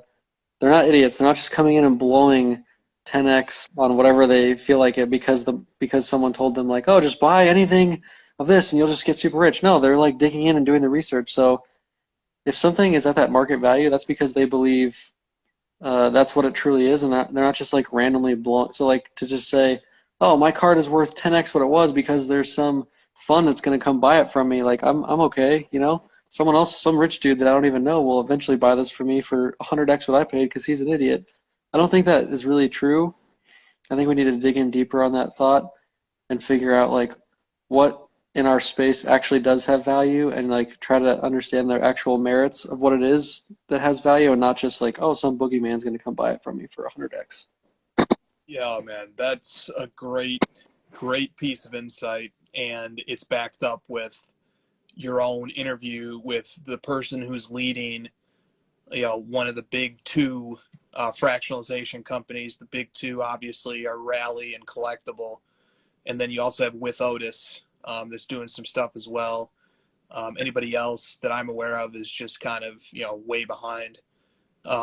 So you have therefore heard from the horse's mouth that so the common sense of it to me is like, why would somebody running a fund encouraging people to invest their money into the fractionalization of a sports card, would they be responsible if they're just going out and buying cards for all-time highs all the time? And especially because like some of these guys who are running funds are kind of new. So I think that person is going to especially be careful to not do something overly risky. They're going to be more conservative. So I just think that that's a point worth thinking very deeply about. I just think it's good. Rodman said I wanted to acknowledge this comment. We collectors get suckered into paying more all the time, but collectors hold even if price drops. Speculators and investors usually jump ship when a market dips. Yeah, and I think if you compare and contrast the Michael Jordan insert and parallels market, which I'm a collector of, versus the Michael Jordan rookie market, which I'm not a collector of, you will see that play out in real time. Yeah, a collector is far more likely to overpay, in my opinion, because they're emotion driven instead of financially driven. I can speak from personal experience that I have some pretty big cards in my collection, and I've had a couple people that I won't name names, celebrities that have like approached me on buying a couple items, and like I'll give my crazy price because I don't want to sell, and they are like, oh, that's too high. They're like, I put in my research, that doesn't make sense, and I said, yep, you're right. I'm not going to give you a fair price because this is a collector item. They're not just like grabbing whatever insane price that I say, like, oh yeah, I'll pay that. I don't give a shit. They're understand the actual value, and they're like, no, this doesn't make sense. I was hoping to get fair market price. I was hoping to pay this. This makes more sense for me and my personal finances towards this. But like, so I've seen it firsthand that like there's rich people out there. Sure, they're trying to buy cards. I've seen it. They're definitely not trying to overpay. Right. Okay. Now let me spin this. Let me play devil's advocate to this. Rob Go has come into the hobby and made an enormous splash. And we know you talked to him. We've talked to him. He's a very passionate guy, and this guy is addicted to cards. I can recognize real. This guy loves sports cards. He came in and made, he's talked about this in interviews. He was on the Luka Tigers LeBrons. He was on your show. He's been on a number of shows. He's very transparent. He came in and said, hey, I think I paid fair market price for the Mickey Mantle PSA 9. Or maybe I even got a bargain, right? Like, that's how we felt. And he said, hey, I've already gotten offers at $6 million, or, maybe this card could go to $10 million, or whatever the case may be. So he thought that, he bought the card at a low price. I'm not saying that Card Ladder's predicted value is necessarily right or the gold standard. I don't think it's either. But if you track the market growth of the lower grades and then use them to project the growth of the PSA 9, the price that he ended up paying at the 5 point whatever million range, 5.2 or 5.3, that was right in line with what the price of the PSA 9 probably should have been based on the growth of the others. So in that instance, Rob probably paid a fair market price. If he thought that it was a bargain, maybe it was, maybe it wasn't. Now, but what if instead of somebody sophisticated and well-researched as Rob Go, what if somebody else comes along and thinks that they're buying something at a great price, but, it turns out that they did overpay? That's the other side of, somebody with a lot of money coming in and buying cards and maybe not completely knowing what they're doing. So I do think that is a possibility, that we have exuberant money that is maybe being spent a little bit recklessly. It doesn't have to be a fund, but I think we do have to acknowledge the possibility too, that because one thing that happens in this hobby, man, it happened to me, it happens to everybody. When you first get started, there is a big illusion of mastery. And we all believe that we know everything about cards. As soon as we buy a few, we understand all the sets, we understand all the history. Nobody can tell us anything. We're posting Warren Buffett style advice. Charlie Munger is emanating from our spirits, and we are on our Instagram stories just telling people all of our pearls of wisdom. And that illusion of mastery sometimes can lead us to buy and sell things at prices that don't really make a lot of sense because we're so convinced of how smart we are and how much smarter we are than everybody else. So that's the other side of it. I think there can be a lot of overconfident buying that can take place as well. But definitely nobody out there is trying to do anything stupid. Or nobody out there is just on purpose. Right. Yeah. There's not people just like, here's my blank check. How much do you want for all of your cards? I'll pay whatever you want. Right. Dude, the Hawks starters, here's their plus minus. Are you ready? Oh, no. All right. John Collins, minus 35. Who did they play tonight? Just listen, it gets so much better. Clint Capella, minus 28. Trey Young, minus 27. Kevin Herter, minus 33. Cam Reddish, minus 31. I'll go to the bench players. Fernando, plus 21. Okanagwe, plus 26. Goodwin, plus 22. Mays, plus 25. I'd say the Hawks started tonight. I've never seen plus minus disparity that bad from the starters. Oh, they played the Spurs at home. Damn, on the one night that we showered praise on Trey Young, he pulls off a minus 27 or whatever it was. I had to listen to a lot of Hawks are going to the finals this year crap, and I'm quite selfishly enjoying their average play, which has been predicted. Yeah. And okay, so let me go back for just 2 seconds. That goes back to the topic of disclosure, because when we see all these Instagram stories about how good the Hawks are, don't we want to know if that person is a fan of the Hawks? Don't we want to know if that person owns a bunch of Hawks cards? Isn't that going to influence how seriously we take their opinion? So yeah, when it goes back to trying to figure out if somebody's saying something true or if somebody is saying something biased, it can help if we know what people's potential biases are. I'm a big fan of under promise and over deliver. Just say, as a LeBron fan, I'm like, it'd be nice if LeBron made the playoffs this year. That'd be just great. I hope he makes the playoffs, and I'd be happy. Sure. Yeah. It'd be nice if the Lakers could just stay at 500, maybe get to the play-in game, something like that. That would be very sobering and humbling for me as a LeBron fan to see him get into the playoffs one of these this year. I mean, it'd be nice. Maybe make it to a finals once in a while, maybe. Maybe 10 out of the last 11. I don't know. All right. This question came in from Drake's PC. With BGS continuing to increase their pricing, which to my knowledge now 2-day is $250. It's not called 2-day anymore. Finally. What's it Good called? job. I don't know. Extra premium super duper service. They removed the days because they realized that's silly. Yes. Okay, so they increased the pricing and have decreased their customer service. Does this decrease the value of their slabs or increase the value? Because less people are sending cards to BGS, so there's lower grade. Okay, so the valuation part is interesting. I want to talk. There's a different part though that I wanted to draw out from this question, which is BGS increasing their prices for super premium. Okay, obviously that's annoying because now to get the 2-day service or the quicker turnaround service is more expensive. But I'm happy about this. Sorry to say, because this will in fact make the line much shorter to get the 2-day service. And I want a real 2-day service. And if we're not going to be able to get more graders, and it seems pretty dang clear that BGS doesn't want to do that, then great. Now I have a realistic way to, pay a little bit more money and get the card graded. And guess what? There's a lot of cards that the value change from it being raw to it being graded is substantial. And it's worth way more than $250. And last time I checked, they don't do an upcharge. So I'm actually completely fine with $250. Do you have any comments on this topic? So many comments.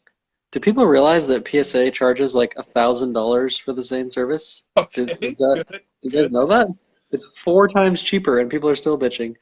And also, secondly, when the demand for your business is so incredibly high that you literally cannot even come close to meeting the demand, you should increase your price. I think every business person ever in the history of business would tell you they just need to raise their prices. And they did.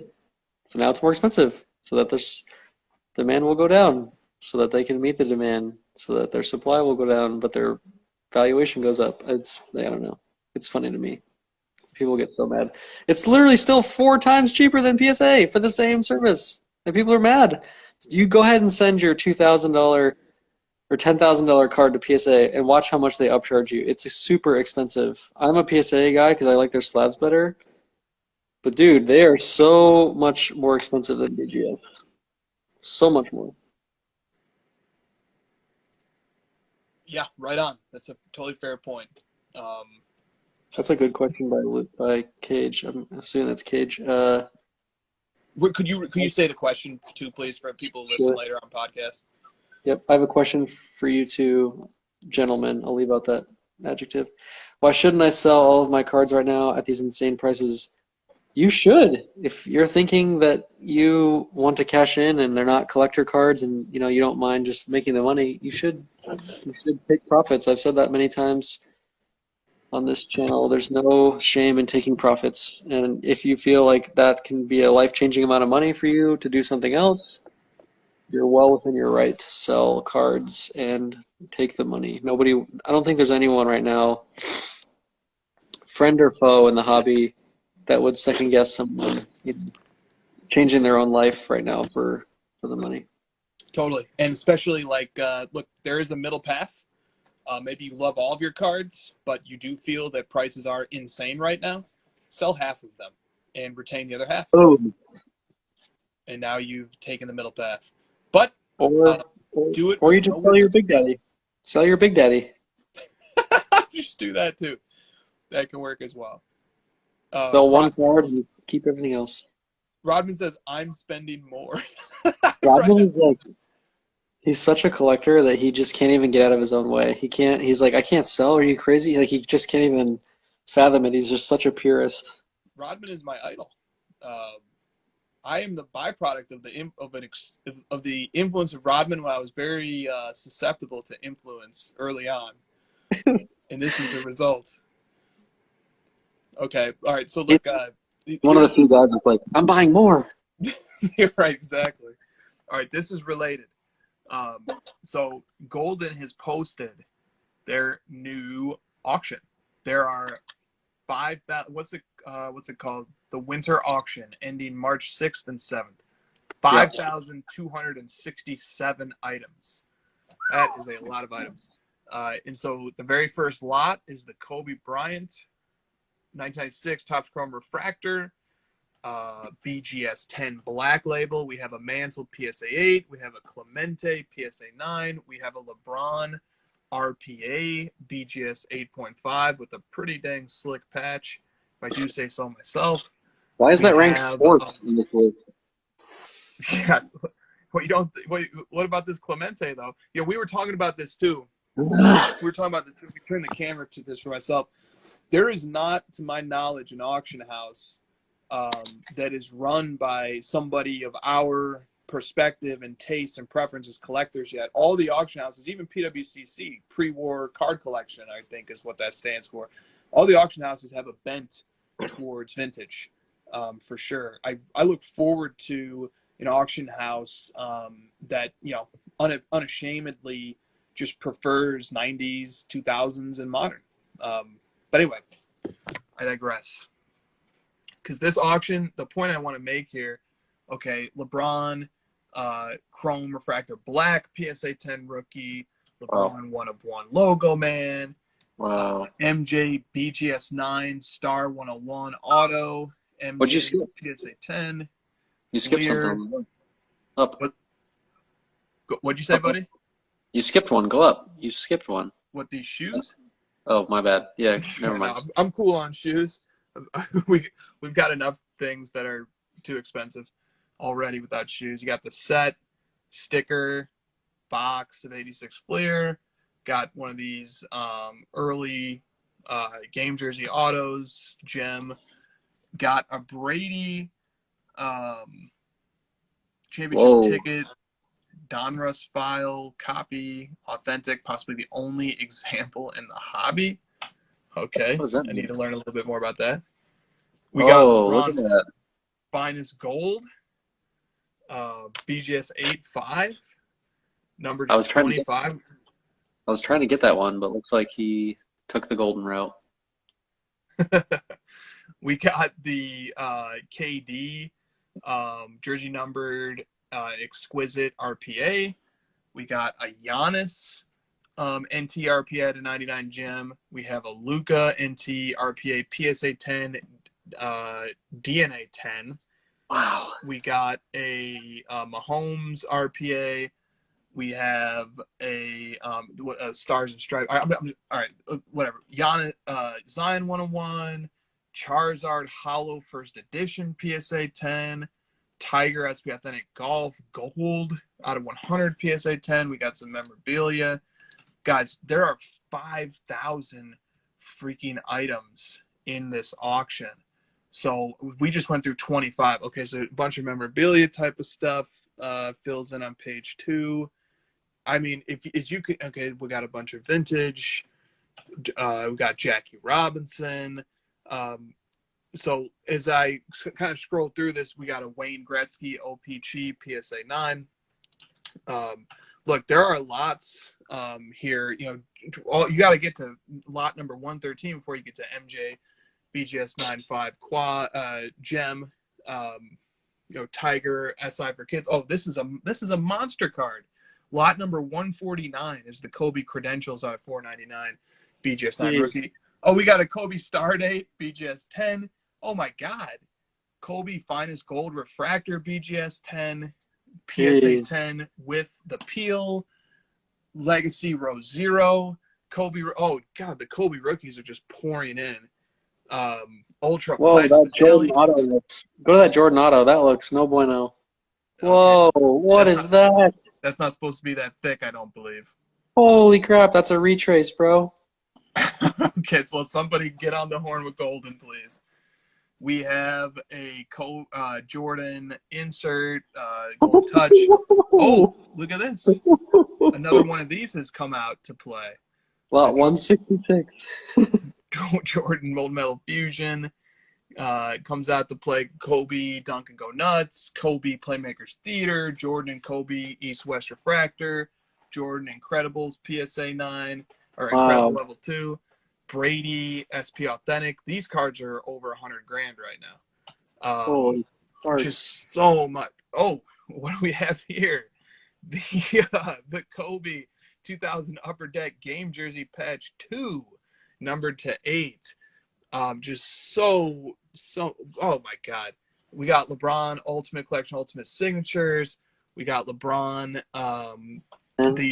the SP Authentic out of 500, a very important LeBron PSA 10 DNA 10. Just dude, man, Everybody's cashing out. Holy crap. Dude, This we is are the most barely I've ever scratching the seen. surface. We're on page 2. Now we're on page 3 of 23. So now we get the Dwayne Wade, BGS 10 refractor, no big deal. Wade, exquisite RPA, BGS 8. Carmelo, exquisite RPA, BGS 8. Just scrolling. Was this Kobe? Just no big deal. There's a 2004 gold Topps Chrome Kobe PSA 9, Kobe Ultimate Collection numbered to 2. This card is awesome. Aaron Rodgers rookie, Topps Chrome Gold X-Fractor at $3.99. That card is like solidly in the 5 figures these days. Aaron Rodgers SP Authentic signed game used out of 99 RPA. Oh my God. Jordan 05-06 with LeBron Exquisite Collections dual number pieces, numbered to 23. BGS 8.5. The auto, I believe, got a 9. What the fuck? Dude, we're only on page 3. We just Holy scroll crap. and Whoa, what's that triple? Go up. What's that one right there on the left? Do you know what that thing is? we got Magic Johnson, What's Magic? LeBron, and Jordan. This is numbered to 3. This is from 2007-08 Exquisite. BGS 9 Auto 10. Those cards are like basically like myth at this point. I know Justin has one of those. He's got the Kobe, Jordan, LeBron. That set right there. Those are all numbered to like 3, dude. They're insanely rare. Yeah, this one as well is numbered to 3. So I'd like to get in touch with the person ordering these because the order is not right on a lot of this. Like this stuff, that could be page 1. This is insane. Dude, that's why we have to keep going, because the stuff that's showing up, we got a Yao Ming 1 of 1 logo, man. Holy We've crap. got Mike Trout stuff, BGS 10, 2009 Elite Extra Edition Turn of the Century, 2009-010 Exquisite Collection complete set, including Steph Curry rookie BGS 9. That's sick. Is it RPA? Steph Curry RPA? Oh my God. We have to go all the way to page 3 to lot number 250 to get a Steph Curry 2009 National Treasures RPA numbered 70 of 99. We have a Steph Curry Topps Chrome BGS 9.5 refractor. Those are numbered to 500. Oh, okay. So now we're getting some Curry, some Trout stuff. Obviously, Trout stuff is extremely hot right now. All right, we have to react. This is a lot to digest. Dude, we're only on. Look at this. You got Giannis Prism Gold rookie auto. What in the world? Giannis Select Gold PSA 10 rookie card. Another Giannis RPA. This one out of 25, the gold parallel. Another Giannis RPA. This one out of 25, the gold parallel. Look, we've only been through 3 pages. Okay, let's react a bit here. We've only been through 3 pages. There is over 5,000 items in this winter auction. All right? An enormous amount of items. Oh my God, can I just please just one more? Oh, all right, we have to stop. There's so many cards in this thing. I just now got to the Patrick Mahomes stuff. All right, let's react. It seems like it's too much. Like we've hit these crazy prices, everything's gone up like insane. And so obviously the reaction is like, okay, then a bunch of people are going to start selling and supply is going to go up. And that's definitely happening. Everyone's thinking, I'll send all my shit to Golden. I'm going to get rich. Do we see a dip on some of this stuff just because there's so much to choose from and there's so much supply? Well, dude, I'll tell you this. Fuck it, I might as well just say it because I'm not going to be able to afford it anyway.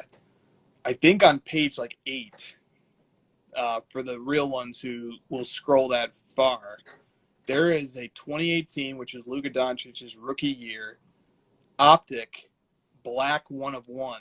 It's the fast break parallel, so I get it. It's not the true black 1 of 1, but I believe there's only 2 Luka black 1 of 1s: the fast break black 1 of 1 from optic rookie, and the true black 1 of 1, and then there's a Nebula, if I'm not mistaken. And then there may be a gold vinyl too. I don't know. There's a few. I want to look that up. But anyway, we know 4 others. Yeah, there's 4 1 of 1s. But I would love to snag from page 8, tucked way in the back, the Luka black 1 of 1. That is a PSA 10. Dude, it's all the way on page 8. What the hell is going on? There is a ton of stuff in this auction, man. A ton of stuff. Like, how many bidders will be needed to support Sure. all this stuff setting record highs or staying in line with comps? 5,267 items. That's a lot. It seems like it's too much supply. Like if I were sending to Golden, let's just like hypothetically say I was going to send my LeBron RPA to Golden, I would want guarantees from him that it's the only LeBron RPA, that it's the only LeBron exquisite rookie card in his whole lot. Otherwise, I wouldn't send it because I don't want it to be lost in a sea of 50 other pieces where, because what happens is you get someone who really wants a card and they go, oh, well, there's 3 of them. I'll just like get one of these other ones. I don't even need to bid. As opposed to like, I got to bid whatever it takes. There's only one. It's obviously like a matter of supply and demand and who's going to be able to withhold all these. I say that and like watch, a month from now, we're going to do a live video and react to like crazy high record sales on every single one of those. So what the hell do I know? Yeah, it definitely is a testament to high prices drawing stuff out for sale. And I think it's a very real possibility that the market will get saturated here by this auction. This is the same thing that happens when there's a big event in a player's career and their prices start going up. Look at the Michael Jordan Last Dance documentary model. A bunch of hype surrounding him. His card prices start 2, 3, 4, 5xing over a period of a few weeks leading up to. Then everybody sends their stuff in to sell it for that following month. And that is above anything else the one thing that can cause a dip in prices or a substantial retreat. With Michael Jordan Flair PSA 10s, we saw a retreat of 30 to 40%. This is the one thing that can cause a retreat in prices is just an overabundance of supply. Man, and a lot of these cards are very collector-y cards. Like you were pointing out that exquisite triple and stuff like that. I mean, that's not cards that funds the boogeyman knows about, right? Like we can't use that to explain that card. Like as Luke and Tiger says, wait, isn't the mystery fund just going to buy all those cards? Yeah, this is going to be a hard sell on a lot of these. Yeah, it's funny because like all these like investor type content creators and all these like people pointing to the boogeyman have told you for the last 3 months, like, oh, there's just not enough supply to go around for these guys, and like there's just not enough. You'll never find enough supply. Investors love that there's no supply in cards, and lo and behold, when the prices go up, the supply all of a sudden comes out of nowhere, and there's fucking 6,000 auctions that just magically appear out of nowhere. Like there is supply, there is a lot of this stuff.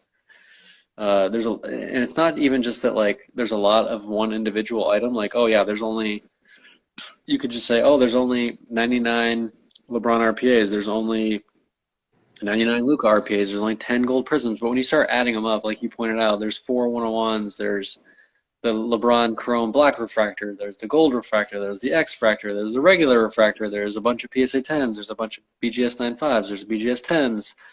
There's Luka Select. There's Giannis Gold RPAs out of 25. There's 99s. There's actually quite a bit. And there's different, I think it's less about like the individual, what's the population. And this is what always has been my problem with Luka rookie prism cards is like, yeah, sure, there's only 99 blue ice. But guess what? There's 99 plus like a bunch of thousands of other ones if you add up all the different variations. So there actually is a lot of supply of cards. It's just a matter of figuring out which ones are the ones that actually matter towards that supply and which ones don't, and trying to decipher where do you put your money. And I think this auction, because there's so much, we're actually going to find out where people value things the most. Like people are going to have to pick and choose. You're not going to be able to buy all this stuff. So where is the money actually going to go? Is it going to go into a select few of those auctions out of the 5,000, or is it going to be evenly distributed across everything? We're going to find out. Yep. Yes, we are. Yeah, and it always is a little bit sad. I mean, I agree that there's absolutely nothing wrong with selling, but Maybe there's a little bit. We'll see how this auction plays out. I think there might. I remember in the wake of The Last Dance, there's a lot of people who thought they were going to make a lot more money on their Jordan cards than they did because everybody had got the same bright idea to sell at the same time. Oh, prices are going up. I guess it's time now for me to send in my stuff to sell. The unfortunate reality of that may be that you're too late if that's the case. So it is a little bit sad to see so many people selling so many good cards. It's not a great look. But like you said, let's just see. There's no need to get overly, to forecast things too much. There's no need to do that. We can just wait and see. But one thing we can do here is we can look at this and say, this is a buttload of cards for sale, and it's a lot of premium stuff in this auction. So It's funny that there's been massive FOMO towards buying things. Now there's massive FOMO to sell, which is what starts the correction. Totally. Increase in supply. An increase in supply is always the best way to combat, infinite rise and feelings of like stuff going up forever. Increase in supply is what combats that. What I really want to know though, Chris, how does this affect me personally? I don't care about the rest of you. What's going to happen? What's going to happen to the price of the LeBron RPA and the Finest Gold? Because I own one of those, and I feel like I should start posting incessantly my copies of those cards and asking, what do people think my copies are worth? I feel like that's the natural progression here. Yeah, well, I think actually what you're supposed to do is you're supposed to take screenshots of the golden auction, and then you're supposed to post the screenshot every day to your story and remind people, bid, bid, bid, bid, bid, bid. These are drying up. There's not going to be any left soon. And Sure. Just keep harping that too. It's amazing. So the Jordan Molten Metal Fusion Titanium, of which I own a lower grade copy than either of the two, the one that's selling now or the PSA 10 from last month, we hadn't seen one of those sell in over 5 years. Then the PSA 10 hits the market and does a pretty unrealistic, crazy number. And now all of a sudden, here comes the BGS 9. So how about that? You don't see the card for 5 years. All of a sudden, one sets a big price, and then you see two hit the market over a span of 2 months. Right. So, yeah. I think, and then after I post, going back to me, that's great that I heard about you. Sorry, to turn it to me. Right. How dare you? If you can't tell, I'm being sarcastic, so I'll get that out. That here's the disclosure: I'm being extremely sarcastic. So after I post the picture of the screenshots of the comps of an incredible sale of a card that I own, I think I'm supposed to follow it up with my card immediately after. Is that correct? And explain why yours is better. Got it. That's key. You have to explain why yours is more rare. Got it. The serial number is better. Yeah, The slab is older or newer. Right. Either way, it's better depending upon which one you have. Yep. That's an important part of this too. And then I post how it could be for sale. Send me your best offers. Yes. I don't put a price. I fish for offers. Right? Is that correct? I believe yes. I believe the nomenclature is this is temporarily available. Got it. Hold on, let me write this down. You're throwing a lot at me here. I'm new to this. I just got to figure out how to best sell my card for my own personal financial gain, and I don't care about anyone else. That's really what's important to me. Okay. Oh, also, I think I should start posting those two cards in every group chat that I'm involved in. Is that correct? That's very important. Very, very important. All of them, or just all of them, or some of them? Eventually, you're gonna have to get all of them out there. We'll go for all of them. Yeah, you're gonna have to get all of them eventually. All of the group chats. He's literally at your type. There we go. There we go. All right, I'm done. I'm done. Yeah, I mean, dude, it's a great commentary on the state of things. We all see it. We all see it. We all know it's true. Right. Exactly. Everyone's watching. 6,000. They know exactly what I'm talking about. Yep. Can I show my design specs a little? Yes, you should. Hashtag, did I do good? That's a good one. How did I do that? I bought this back when it was cheap, and now it's expensive. Did I do that right? Robin says you have to talk about how your cards are better than the rest. Yes. I thought we may have mentioned that, but if not, that's a very important part of this. It stinks because in the realm of LeBron RPAs, mine's like, in the like bottom 25% of both grade and patch. That's okay. I'm willing to admit that I don't have the best patch and the best grade. That's okay. Yeah. Somehow I think you and that card will be just fine. I'll figure out a way to twist that in my favor, though. Somebody said in the chat that on page 12 there is a Top Shot Giannis by Golden Auctions. So hold on a minute. Oh my God! I know your app is going to page 12 right now. Hold on, dude. There it is. Let's go. Okay, there is a Top Shot Giannis. See, Top Shot is taking over the world. How are they? I thought you weren't allowed to sell them Check off out. Top. You can transfer them though. Yep. So that whole I understand that one of the arguments forwarded for Top Shot is that they're not able to be sold off of the busted. Yeah. Can you show the minimum bid on the Luka Prism V6? Oh, so that was from a previous auction. So hang on. Did that get sold? No. No. Fortunately. The min price on the Luka Prism PSA 10 was $2,500, but the actual value is like $1,200. Yes. So. Whoops. Oh, it says when you sell, you have to click that if you sell off-site, they aren't responsible. Interesting. That Jordan auto is definitely fake, dude, by the way. Yeah, they're not supposed to be that thick, are they? They are not. There's a... Cave says he was going to buy that Top Shot. Sorry, man. There was a few copies of those. Maybe not a few, but I've definitely seen one where, like, you could tell someone erased it because, like, the background of the card was, like, kind of bluish where you could tell they, like, erased the blue Sharpie and then, like, drew a new one. I don't know if this is that or this is, like, a retrace, but that was just way off. Because, like, he was definitely using, like, a really thin marker or pen that day. And that one is, like... Breaking news. We're breaking hobby news on this channel now, guys. Yeah. I'm sure Golden has been very responsive, obviously, yep. as all the good auction houses are to items of, questionable authenticity and whatnot. So all the auction sites have been really good about that lately, and it's clear that, like, Ken and all these auction sites and Brent and the Heritage guys, they understand that, like, the long-term sustainability of the hobby is, they're not going to cheat. They're not going to cheat the hobby by making one extra sale. They understand that, like, taking that listing down when it's not real or when it's a fake card is better for them long-term. So I'm sure that'll get resolved. I wasn't claiming that it was willingly trying to be faked on all of us. It will get corrected. Definitely.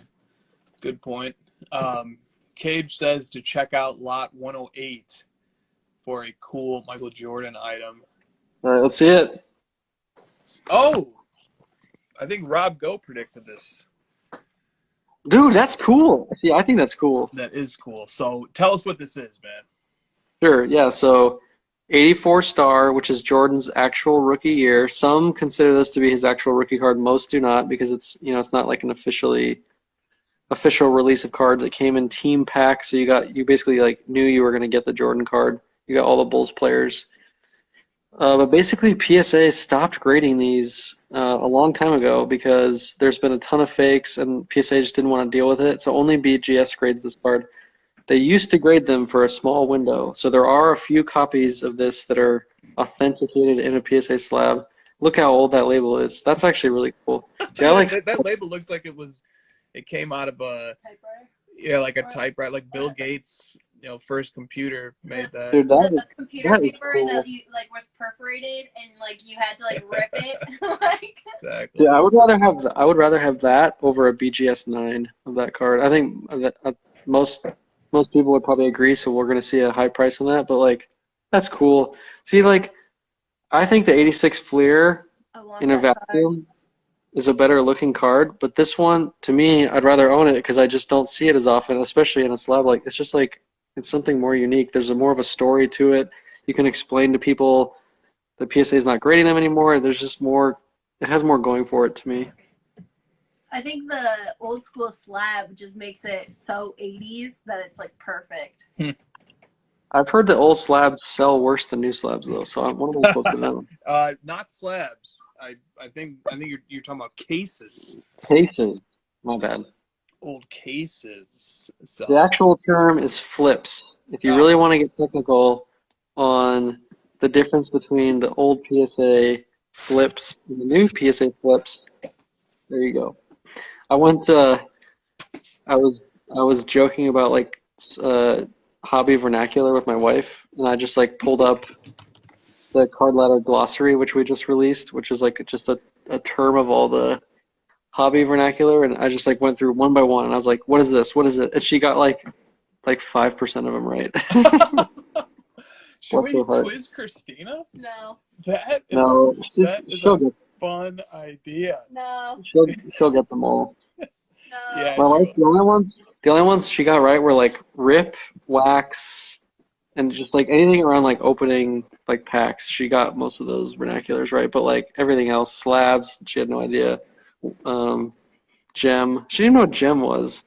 Oh, didn't know Gem. What was her I answer? don't- What'd She she just say? she just thought it was like rare. I was like, well, kind of, but it's more about like the condition. That's reasonable. That's not. Yeah, I mean, we do have a lot of like very specific need. A lot of our brain space is wasted on very Yeah. specific hobby terms that nobody else gives a damn about except people in the hobby. Well, it all started because she's like, babe, do you have PayPal? I need you to help me pay for something with Do you PayPal. have And I was like, PayPal? so I posted the story. I was like, my wife just asked me if I had PayPal. Like, it's like her asking me, like, do you know where the post office is? Yeah, I know where the post office is. Like, I've been there 100 times. Oh, that's funny. Chris. Yeah, I do not know. This is a term I do not know. Blister pack. So I have never heard of That's that. Or is there? Because there's a blaster and a blister. I don't know what that one is. Similar to blasters, usually 1 to 4 cards. Okay, so look, I'm learning things here. All right, so what Josh was talking about, if you go to Card Ladder, you go to the help page. We have an FAQ, obviously. You go to the glossary, and we have published now a bunch of a huge dictionary, bunch of terms.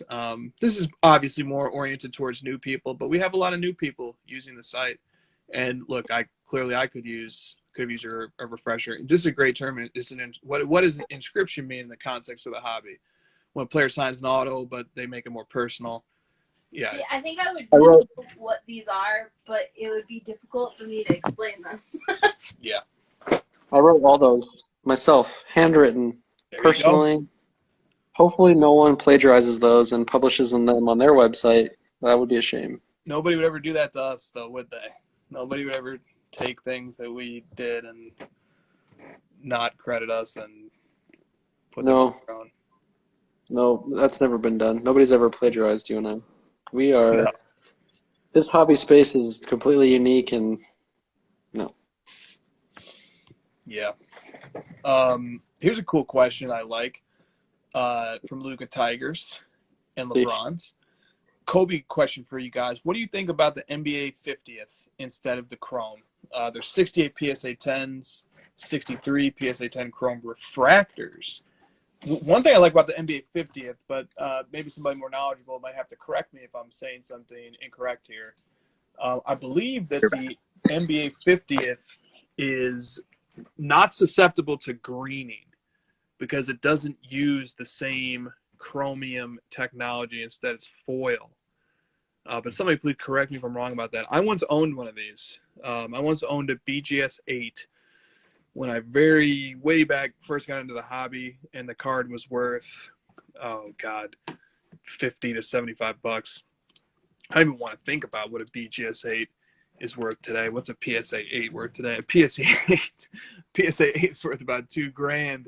today. Let's see, the last sale came in on February 10th. So really slick looking, nice looking card. Boom, you got PSA 10. Last time the PSA 10 sold, it commanded 40 grand. So clearly people are wising up a bit and looking at cards. I mean, aesthetically, very similar, presents very similar to the Topps Chrome, except this one, like, it has this foil finish. I always thought it was a really cool card. To be damn sure, I thought it was a cool card. And, now it's comping about the same price as Topps Chrome, but the pop is 68. Let me see if I can one finger type my way into getting to the Kobe Topps Chrome page. And let's see what we got here. The Kobe Topps Chrome base. So we all know what that card looks like. That's the Kobe Topps Chrome base. Those are selling for about 43, but whereas the pop is in the double digits for the NBA 50th, it's 830 here, 830. So that's pretty damn cool. I don't know. I love that. We saw something very similar with the LeBron first edition. We talked about in hour one. Topps first edition, super low pop, selling for the same price as Topps Chrome. So pretty cool. Someone sent me a picture of like some early LeBron rookie cards, and like, what do you think of these? And I just was like, it's not shiny and it doesn't have an autograph. Not interested. That's why it's like, don't ask a collector their opinion on something that you're trying to buy, because like we're just gonna give you our blunt, like, the card's boring looking. Yeah. So Cardport says, what do we think about PWCC allowing DJ Ski to flip through other people's expensive cards? Have you seen this? No, I don't like the sound of it, but I haven't heard about this, but I'm already not happy. Okay, hold on. Let me go to... I don't care who you are. The only person who can touch my cards, you get one guess, Chris, you better get it right. Only one person can touch my cards. That's a celebrity. Is it... Oh, that's a celebrity? LeBron! Well, no, whatever. Yeah, thank you, Christina. Jeez. Because I was going to guess Luca RPA guy, who we all love. Zurich. I think I'd probably let Justin Timberlake touch my cards. There you go. There you go, Christina. You like that, don't you, Christina? Sure. Okay, here it is. The only Let's person go, I definitely love my not. cards is Chris. Until they're not Definitely my not. cards anymore because he sells them from under me. Definitely not Lefko. That dude's not touching my cards. You crazy? He fucking. You know who is the last person I would let touch my cards? Mr. Droppy McGee over here, walking around dropping cards all over the floor. Do not let me hold any cards. Look, you can place it in front of me on a table. Like, I have to put my hands behind my back and I can look down and gaze at it. That's That's pretty much what we did when you came over. You guys, you just like, don't touch it. Just look at it. I will flip through them. Yes. All right, get back on topic, Guilfoyle. Get stupid. That's really a good practice. Anyway, okay. So here's what the reference was. This was posted to DJ Ski's story on Instagram. These aren't his cards? Let me get the volume going here. Shit. Oh, those definitely aren't his cards. That was... Yeah. Let me open this again with volume. All right.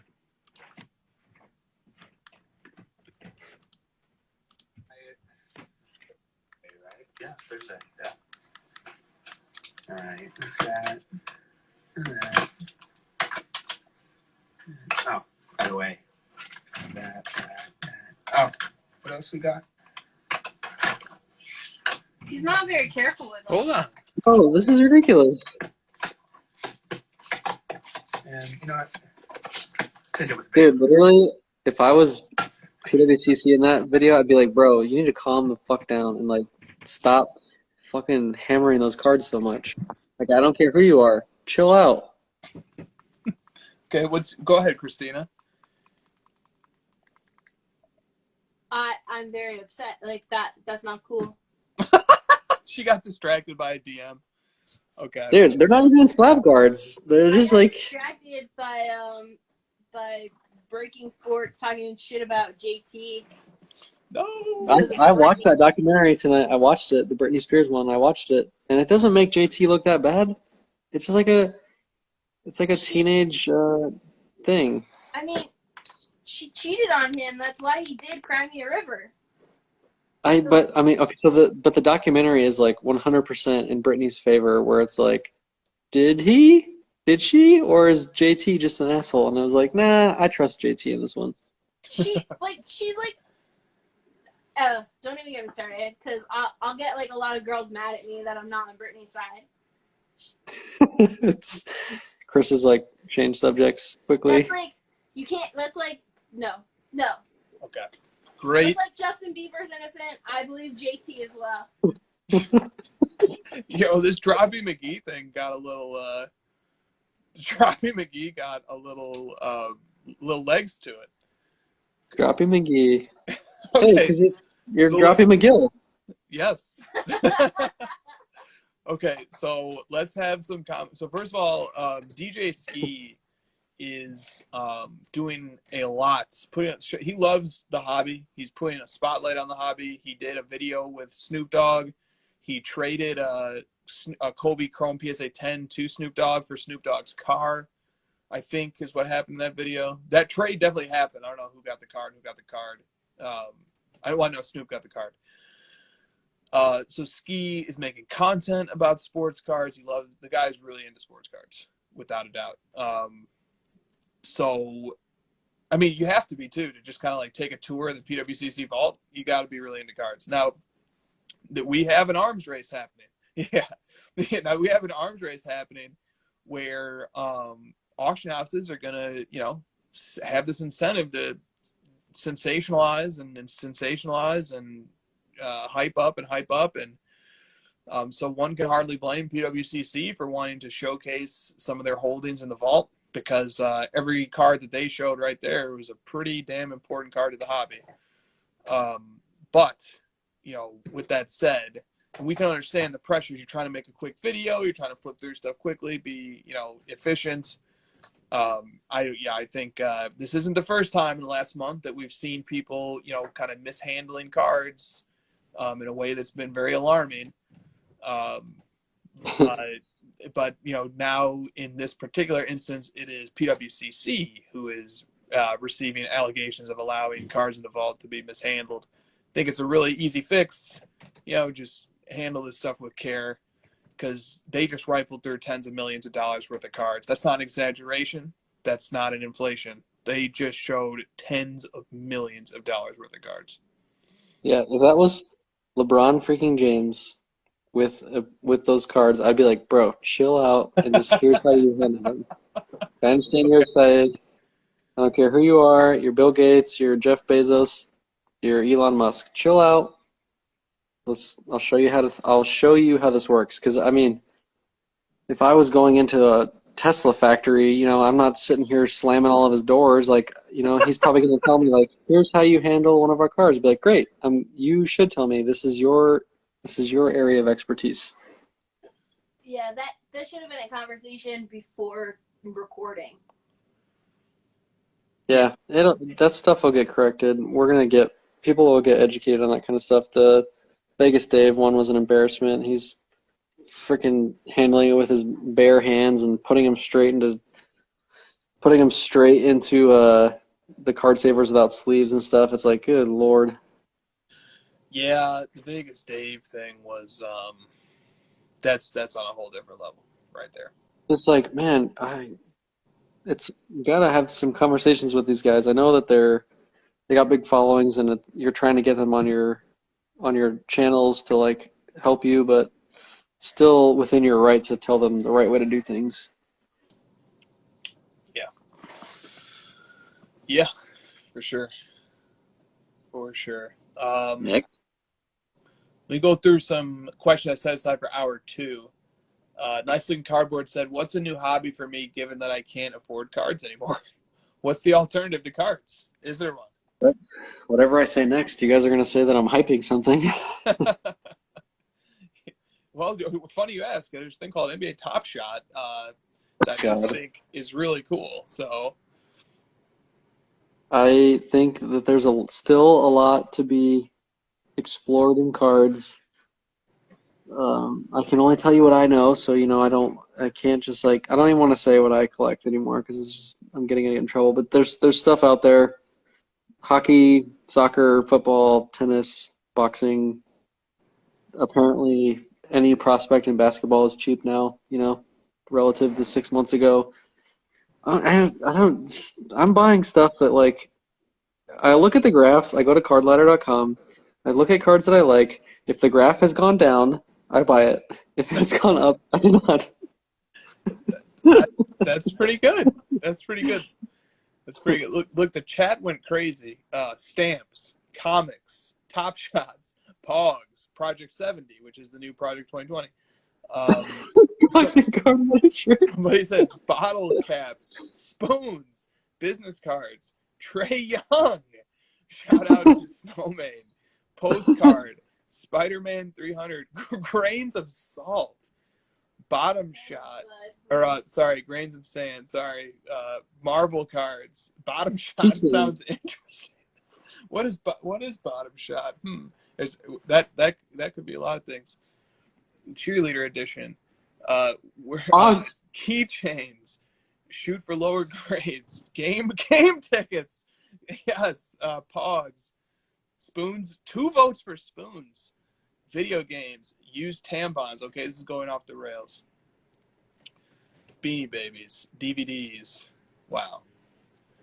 I think it's funny because we're joking about some of these, but here's a stat. I don't know if you've heard this, and I'm just sort of one of those ununique accounts that just rattles off these dipshit stats that everyone knows. But 40% of all U.S. currency that has ever been printed in the history of the United States was printed in 2020. Right. That says several things. One, interest rates are incredibly low, and the supply of cash is incredibly high, meaning the value of cash is lower, meaning people are flush with cash and they're trying to figure out what to do with it.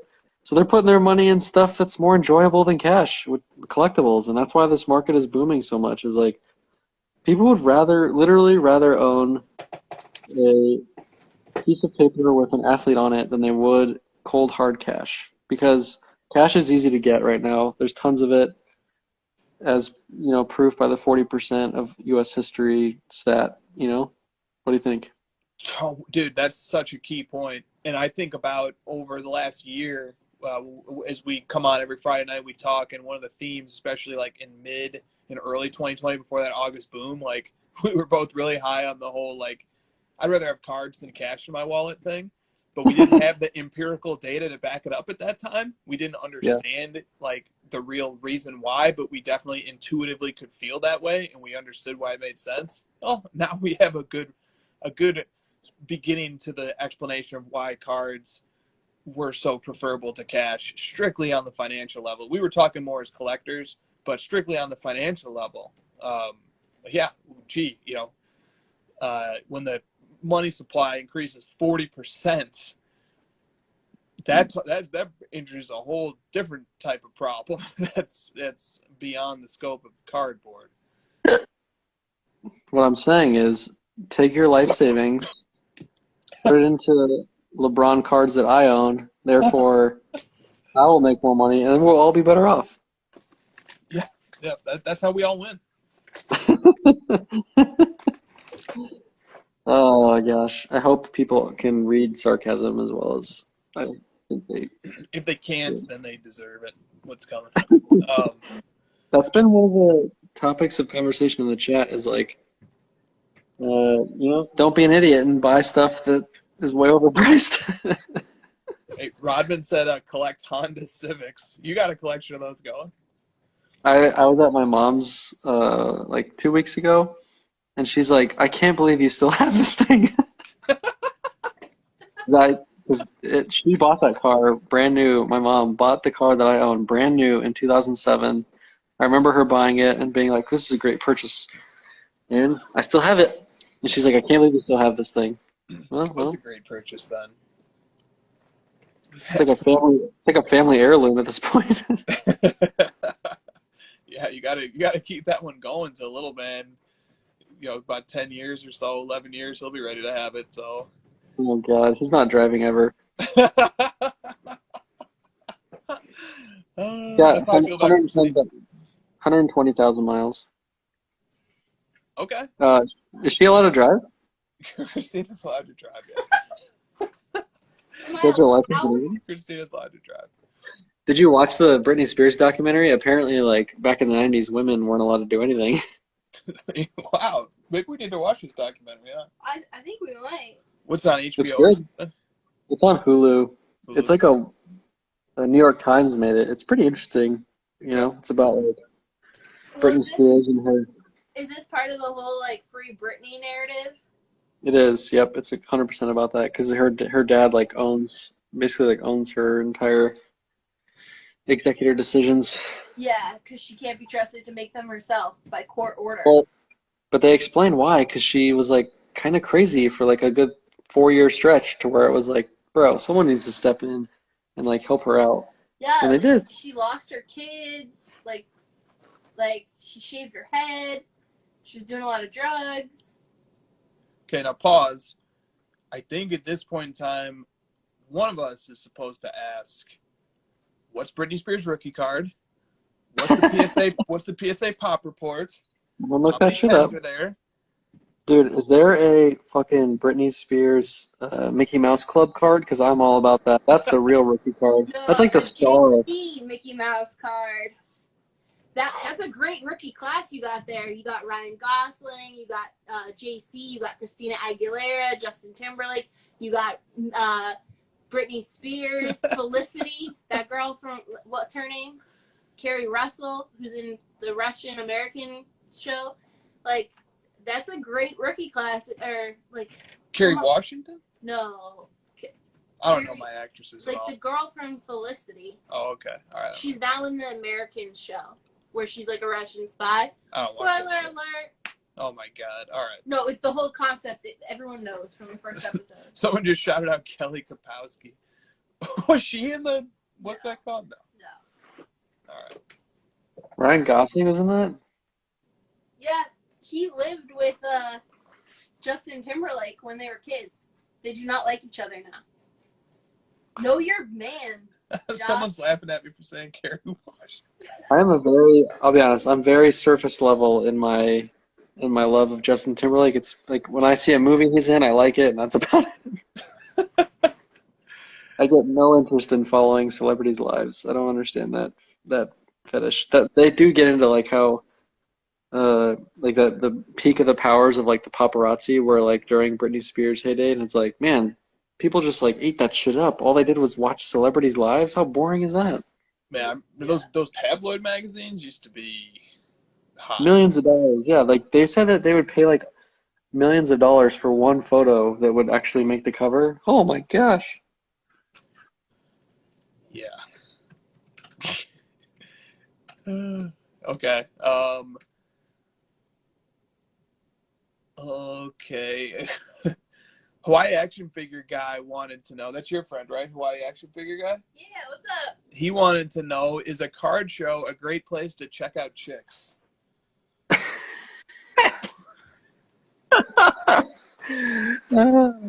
Most definitely not. He wrote in and asked that, so just wanted to give him a shout out.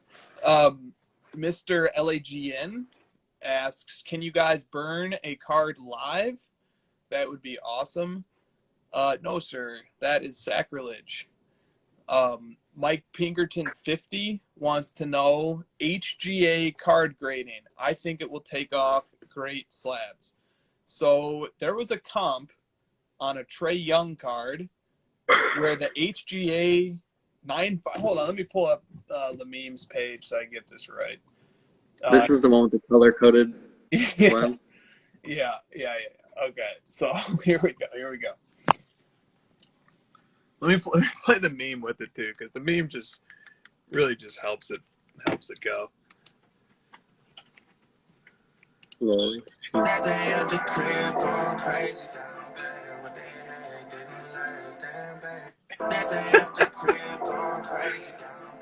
Okay, and so what he's talking about, HGA, the HGA 9.5, but also PSA 10 BGS gem, the HGA 9.5, $230 for this Trey Young Don Russ. The BGS most recent comp is 100, and the SGC 9.5, which is not gem, is Mint Plus, was 60. Okay. Okay. And we know the meme like PSA. I don't know what the PSA comp is. I bet the PSA comp is lower than 232. So maybe not. So look, this kills me because we saw this happen with SGC as well. I believe we are seeing this happen with Top Shot, and I believe this happens in cards as well.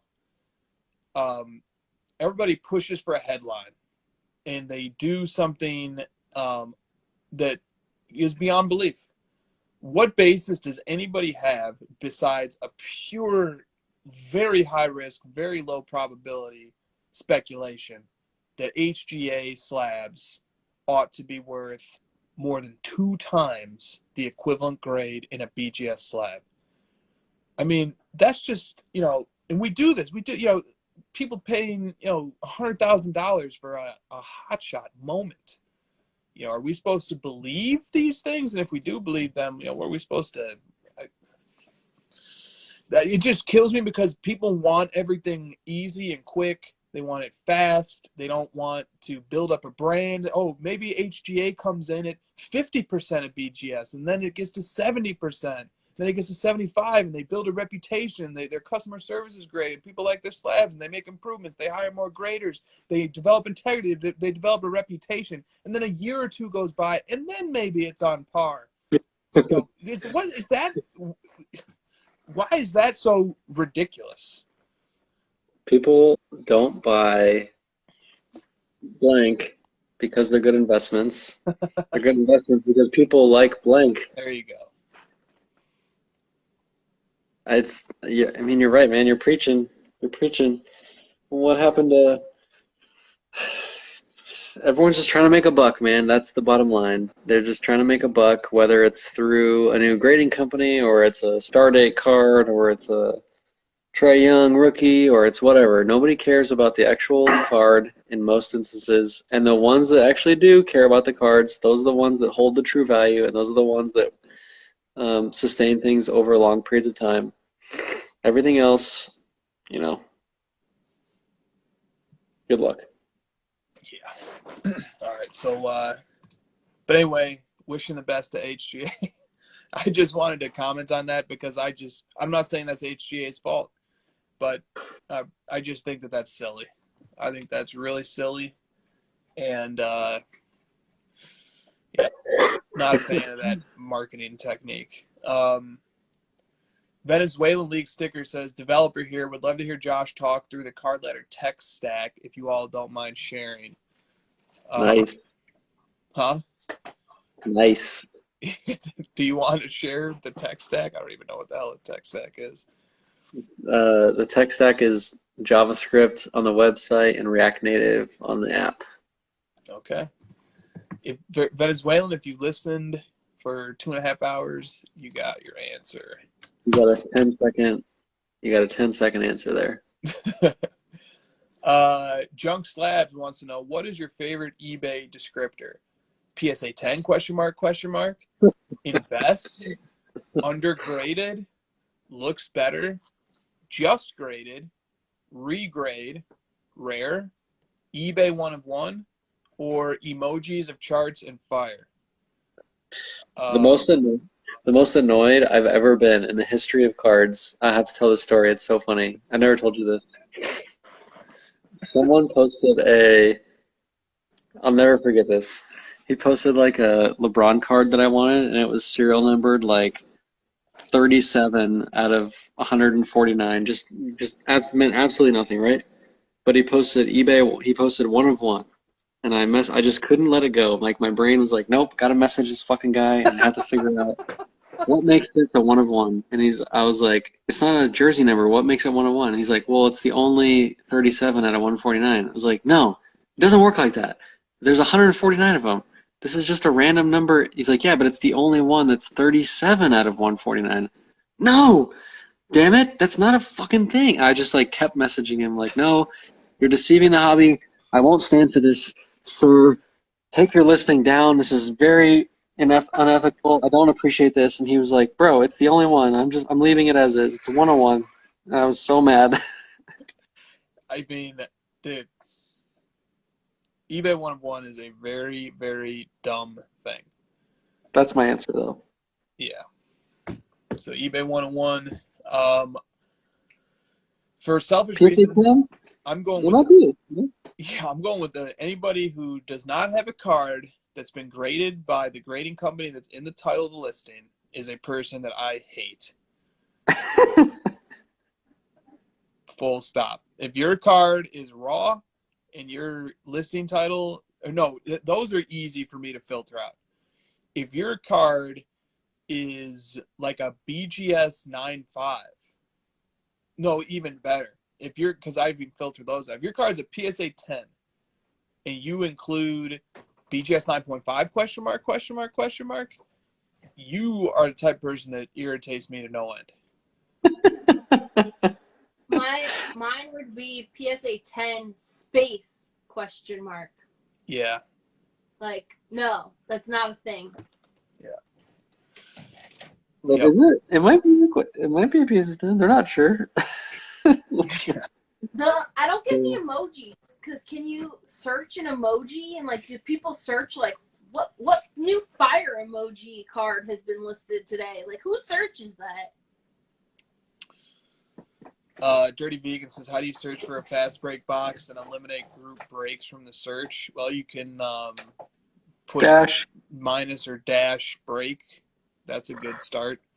Find out terms you can No, but it's remove. fast break. Oh, right. Now I get why he's asking. Yeah. So sometimes breakers use other terms like team break or player. team break. Yeah. Oh, I know how. What you do is you put the term fast break in quotation marks. And you told me that quotation marks aren't a thing. No, they're not for our search queries, but they do work. On eBay, they do work. Or you can put them in parentheses too. But put in quotation marks fast space break, and that will ensure that those two terms only show up in your search if they are in that precise order. And then Someone wants to know if Christina's from the South. Is Christina from the South originally? No. She is from the great state of... I'm from... I grew up in Connecticut. She grew up in Connecticut. Makes sense. There you go. How does that make sense? She's very posh, if you know what I mean. Was that a good thing or a bad thing? You tell somebody what state you're from, and then the reply is, yeah, I can see that. Yeah, I don't know if that... Yeah, it makes sense. Isn't it like when you hear Connecticut, don't you just like immediately think of like what's the word? Prestige. Like, oh yes, I'm from Connecticut. Oh, yes. Yeah, that's not where I'm from in Connecticut. That's a very polite way of putting it. Or I think of a very well-established women's basketball program. There you go. Yes. But even MJ said that they have a better women than men team. That was a great part. Or I think of ESPN headquarters. Ooh, Yep. In Bristol. Someone wrote Mystic Pizza. Yes, 9 mint. Yes. Chris, where were you born? You were born in Illinois, right? Illinois, yeah. Hoity-toity is the term. No, there's another term I was thinking of that I can't quite put my finger on. Back up. What? Stuck up. Yeah, but it's like a synonym that's like a really fancy word. I can't think of it right now. Bougie. Bougie, thank you. That's the word. Welcome. Yeah, That's the word. Like, I'm from Connecticut. Oh, okay. All right, let's see. Now everyone's like naming Connecticut things in the chat. Yeah, the chat. Chat is quick. Yeah, WWF headquarters was in Connecticut. Still is. Rockford, Illinois, 9 isn't. Oh, look at this. All these Illinois boys in here. All right. Oh, we had a few more questions. Oh, hurry up. Hawks and Habs pointed out that Kyler Murray's field level base has a lower pop than the silver by like a 3-1 margin. Holy crap. And he said there was 3 to 4 silvers and or color per select hobby box, but only 2 base field levels. So he thinks the silver and the field level might be of equivalent rarity, or the silver might be more common than the base. And that's possible. It is, and Panini would do something like that. Panini loves doing little tweaks like that to mess with people. But they're just like, people really like the color variations and the silvers, so let's just fucking fill that shit with color variations and silvers. No more base. Right. All right, the rest of these questions are smart questions, and I think we've gone past our ability to say smart things. One more question. It's almost 2 a.m. Eastern. One more question. One more question. There's a question on Tatis. We don't know that much about Tatis, honestly, but I will acknowledge Tatis for Slice of Slabs. Of course, a question about fractional. We've already talked a lot about fractional. I had some thoughts on this. This comes from Long Island Sports Cards. He says, are collector grade investments, meaning PSA 6, 7, and 8, more susceptible to a burst during an economic downturn? The reality is economic downturns affect the wealthy less than middle class. People paying the big money for the big cards will almost always have the means to do so. Those of us who choose to spend between $1,000 and $10,000 on an investment card are more inclined to face financial hardships in certain situations. Does that make these lower grade cards more risky? And as I read that question, I think he's talking about like vintage and stuff like that, where like there's also really high populations on the lower grades. I mean, yeah. The reality is, like, when there's an economic downturn, you sell things kind of in an order of, like, what's the most, what item in my possession is that I can like afford to get rid of first. You sort of like work your way up the chain. And it's usually like sports cards definitely fall in that category of like, I don't need these items. It's not like shelter or, food or water, in terms of what's essential. So you start getting rid of things that are least important. And in the world of like collectibles and cards, the lower grade stuff is the first thing you get rid of. Like, you get rid of your items that you can easily get back later. You get rid of your more common items, your base prism stuff. And then, at the very end of things, if things really, really get bad, the very last thing is like your super high-end, expensive, high-grade cards that are rare. And the people that own that kind of stuff usually like have more money, and they don't necessarily care about economic downturns as much as the average person. That's a terrific answer.